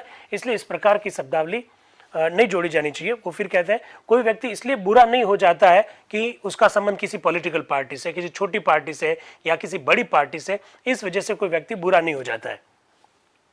फिर वो आगे कह रहे प्रश्न तो ये है कि एक बार राष्ट्रपति चुने जाने पर किसी व्यक्ति को किसी दल से संबंध नहीं रखना चाहिए। उन्होंने कहा बात यह है कि नैतिकता की बात है कि एक बार कोई व्यक्ति राष्ट्रपति पद ग्रहण कर लेता है तो उसके बाद उसे किसी पॉलिटिकल पार्टी से संबंध नहीं रखना चाहिए। वो किस पॉलिटिकल पार्टी से जुड़ा हुआ था ये बात मायने नहीं रखती है, ऐसा नेहरू जी कहना चाह रहे हैं।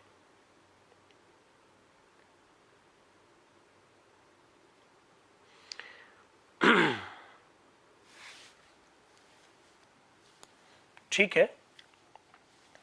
प्रश्न तो यह है कि किसी व्यक्ति को राष्ट्रपति चुने जाने के बाद उसका संबंध किसी एक पॉलिटिकल पार्टी से नहीं होना चाहिए, उसका दल विशेष के साथ संबंध नहीं होना चाहिए। समस्त बातों को ख्याल रखते हुए ऐसा ही ठीक और युक्त प्रतीत होता है, ऐसा पंडित नेहरू जी कह रहे हैं।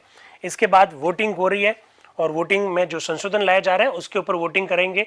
देखिए जैसा क्या क्या आ रहा है।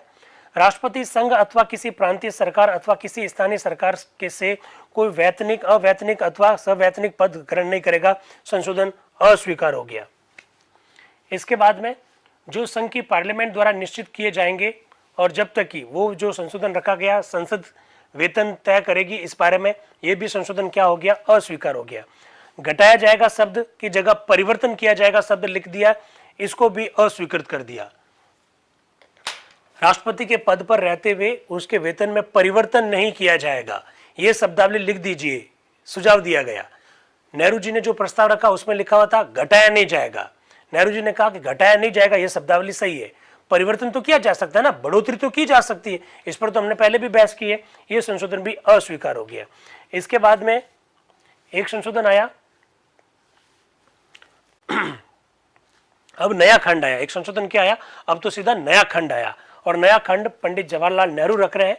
वो क्या रख रहे हैं कि आकस्मिक रूप से रिक्त होने वाले स्थान के लिए चुनाव यथासंभव शीघ्र और किसी भी हालत में 6 महीने से पूर्व होना चाहिए। राष्ट्रपति का पद यदि रिक्त हो जाता है तो ऐसी स्थिति में उनका चुनाव, यहां लिखा हुआ है यथासंभव शीघ्र और किसी भी हालत में 6 महीने से पूर्व ही होना चाहिए। आप लोग जानते हैं वर्तमान भारतीय संविधान में इस प्रकार का सिस्टम नहीं है। साफ लिखा हुआ है कि राष्ट्रपति का पद रिक्त होता है किसी भी परिस्थिति में तो 6 माह में चुनाव करवाना अनिवार्य है। पहले लिखा हुआ था यथासंभव शीघ्र। यथासंभव शीघ्र जैसी शब्दावली अब केवल उपराष्ट्रपति के संदर्भ में लिखी हुई है। उपराष्ट्रपति का पद यदि रिक्त हो जाता है तो नए चुनाव यथाशीघ्र करवाए जाएंगे, ऐसा उपराष्ट्रपति के संदर्भ में लिखा हुआ है। इनिशियल स्टेज में राष्ट्रपति के संदर्भ में भी इस प्रकार की शब्दावली लिखने का प्रावधान किया गया था, आगे जाकर वो चेंज हो जाएगा। ठीक है। आकस्मिक रिक्त स्थान के लिए चुना जाने वाला राष्ट्रपति पूरे 5 वर्ष तक अपने पद पर रह सकेगा। आप लोग जानते हैं जब कभी भी राष्ट्रपति का चुनाव होता है वो पूरे 5 वर्ष के लिए होता है। चाहे आकस्मिक परिस्थिति में भी किसी राष्ट्रपति का पद रिक्त हो जाए तब भी नए चुनाव होंगे, वो हमेशा 5 वर्ष के लिए होंगे। इस प्रकार का प्रावधान रखा गया था। इस संदर्भ में प्रयुक्त रिक्त शब्द का प्रयोग श्रीमान बहुत प्रसन्नता के साथ नहीं किया गया है। वो कह रहे हैं कि रिक्त शब्द जो लिखा है ना, हमने बहुत प्रसन्नता के साथ नहीं लिखा है, हमें बड़ा दुख के साथ लिखना पड़ रहा है, क्योंकि हम कभी भी नहीं चाहेंगे कि हमारे राष्ट्रपति का पद रिक्त हो, मृत्यु से रिक्त हो, उनको हटा दिया जाए या फिर वो इस्तीफा दे दें कोई या कोई और परिस्थिति हो जाए।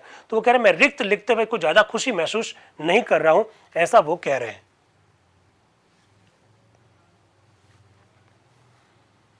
फिर अध्यक्ष महोदय कह रहे हैं अब मैं संशोधन को लेता हूं और इन संशोधनों पर चर्चा हुई और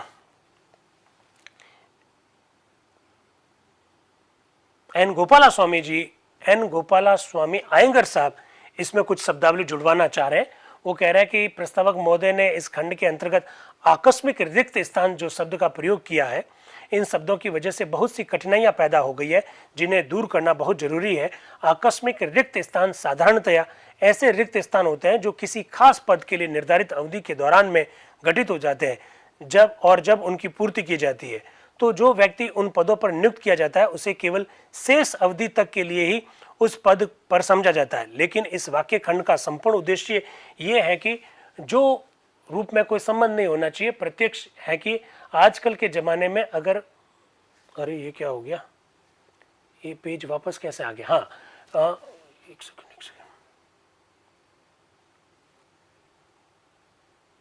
ये क्या गड़बड़ हुई भाई, किताब खोलनी पड़ेगी। 24 जुलाई कहाँ है?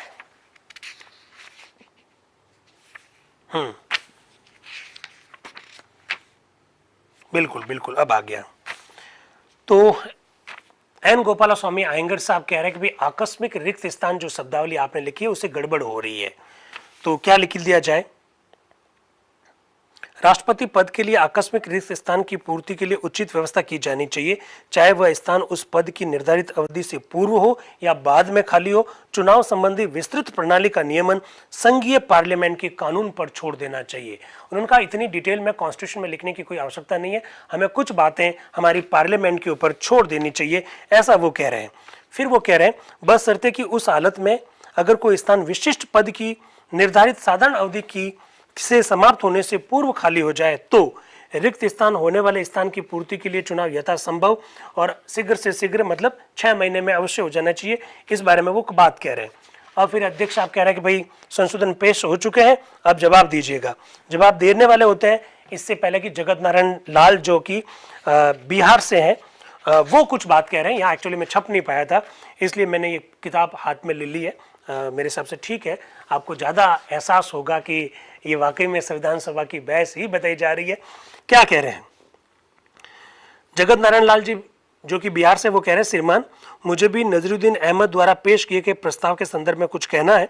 उनका ख्याल है कि उन्होंने जो संशोधन पेश किया है उसका संबंध केवल मसौदा से है, लेकिन दरअसल ऐसा नहीं है। वास्तव में रिक्त स्थान की पूर्ति कितने भी तरीके से की जा सकती है। राष्ट्रपति का पद रिक्त हो जाता है तो इस संदर्भ में उनके पद पर जो भर्ती है वो किस तरह से होगी, उस विषय पर चर्चा चल रही है। अध्यक्ष कह रहे हैं कि अब इस विषय पर कोई और बोलना चाहता है तो ना बोलना चाहता है तो फिर मैं प्रस्तावक महोदय से निवेदन करूंगा कि वह बोलें। और वो फिर पंडित जवाहरलाल नेहरू का नाम पुकारते हैं। फिर पंडित जवाहरलाल नेहरू कहते हैं कि भाई मुझे ये जो आयंगर साहब ने जो संशोधन रखा है उसको मैं स्वीकार कर लेता हूं। और उसके बाद में उसको स्वीकार कर लिया पंडित जवाहरलाल नेहरू ने। इसके बाद में अध्यक्ष साहब कह रहे हैं अब रहा है सर एन गोपाला स्वामी आयंगर का संशोधन, उससे प्रस्तावक द्वारा स्वीकार कर लिया गया है, लेकिन मैं सभा के द्वारा भी इसे मंजूर करवाना चाहता हूं। क्या सभा इसको मंजूर करती है? तो संविधान सभा ने भी आयंगर साहब का उस संशोधन को क्या कर लिया, स्वीकार कर लिया। इसके बाद में अध्यक्ष साहब कह रहे हैं तो ये संशोधन अब एक पृथक और स्वतंत्र वाक्य खंड बन गया है। अब मैं संशोधित खंड 5 पर सभा की राय लेता हूं, क्या इसे स्वीकार करती है सभा? और संविधान सभा ने उसे स्वीकार कर लिया। फिर वो कह रहे हैं अब ठीक 1 बज चुका है, सभा कल सुबह 10 बजे तक के लिए स्थगित रहेगी। इसके बाद सभा शुक्रवार 25 जुलाई 1947 को प्रातः 10 बजे तक के लिए स्थगित हो गई। 24 जुलाई 1947 को संविधान सभा में क्या क्या हुआ, ये सारी बातें आपके सामने रखी। फीडबैक लिंक 2, 3 बार 4 बार शेयर करो ताकि कोई किसी को किसी भी प्रकार की कोई शिकायत नहीं रहे।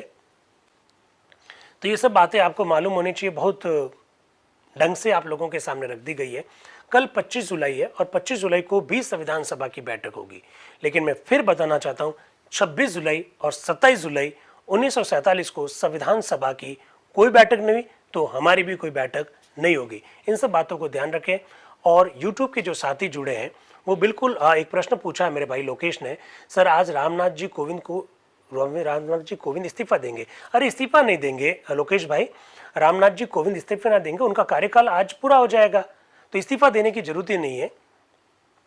नहीं, इस्तीफा नहीं देंगे और ना कभी पद रिक्त होता है। राष्ट्रपति का पद कभी भी रिक्त नहीं होता है, इसको भी ध्यान रखिएगा।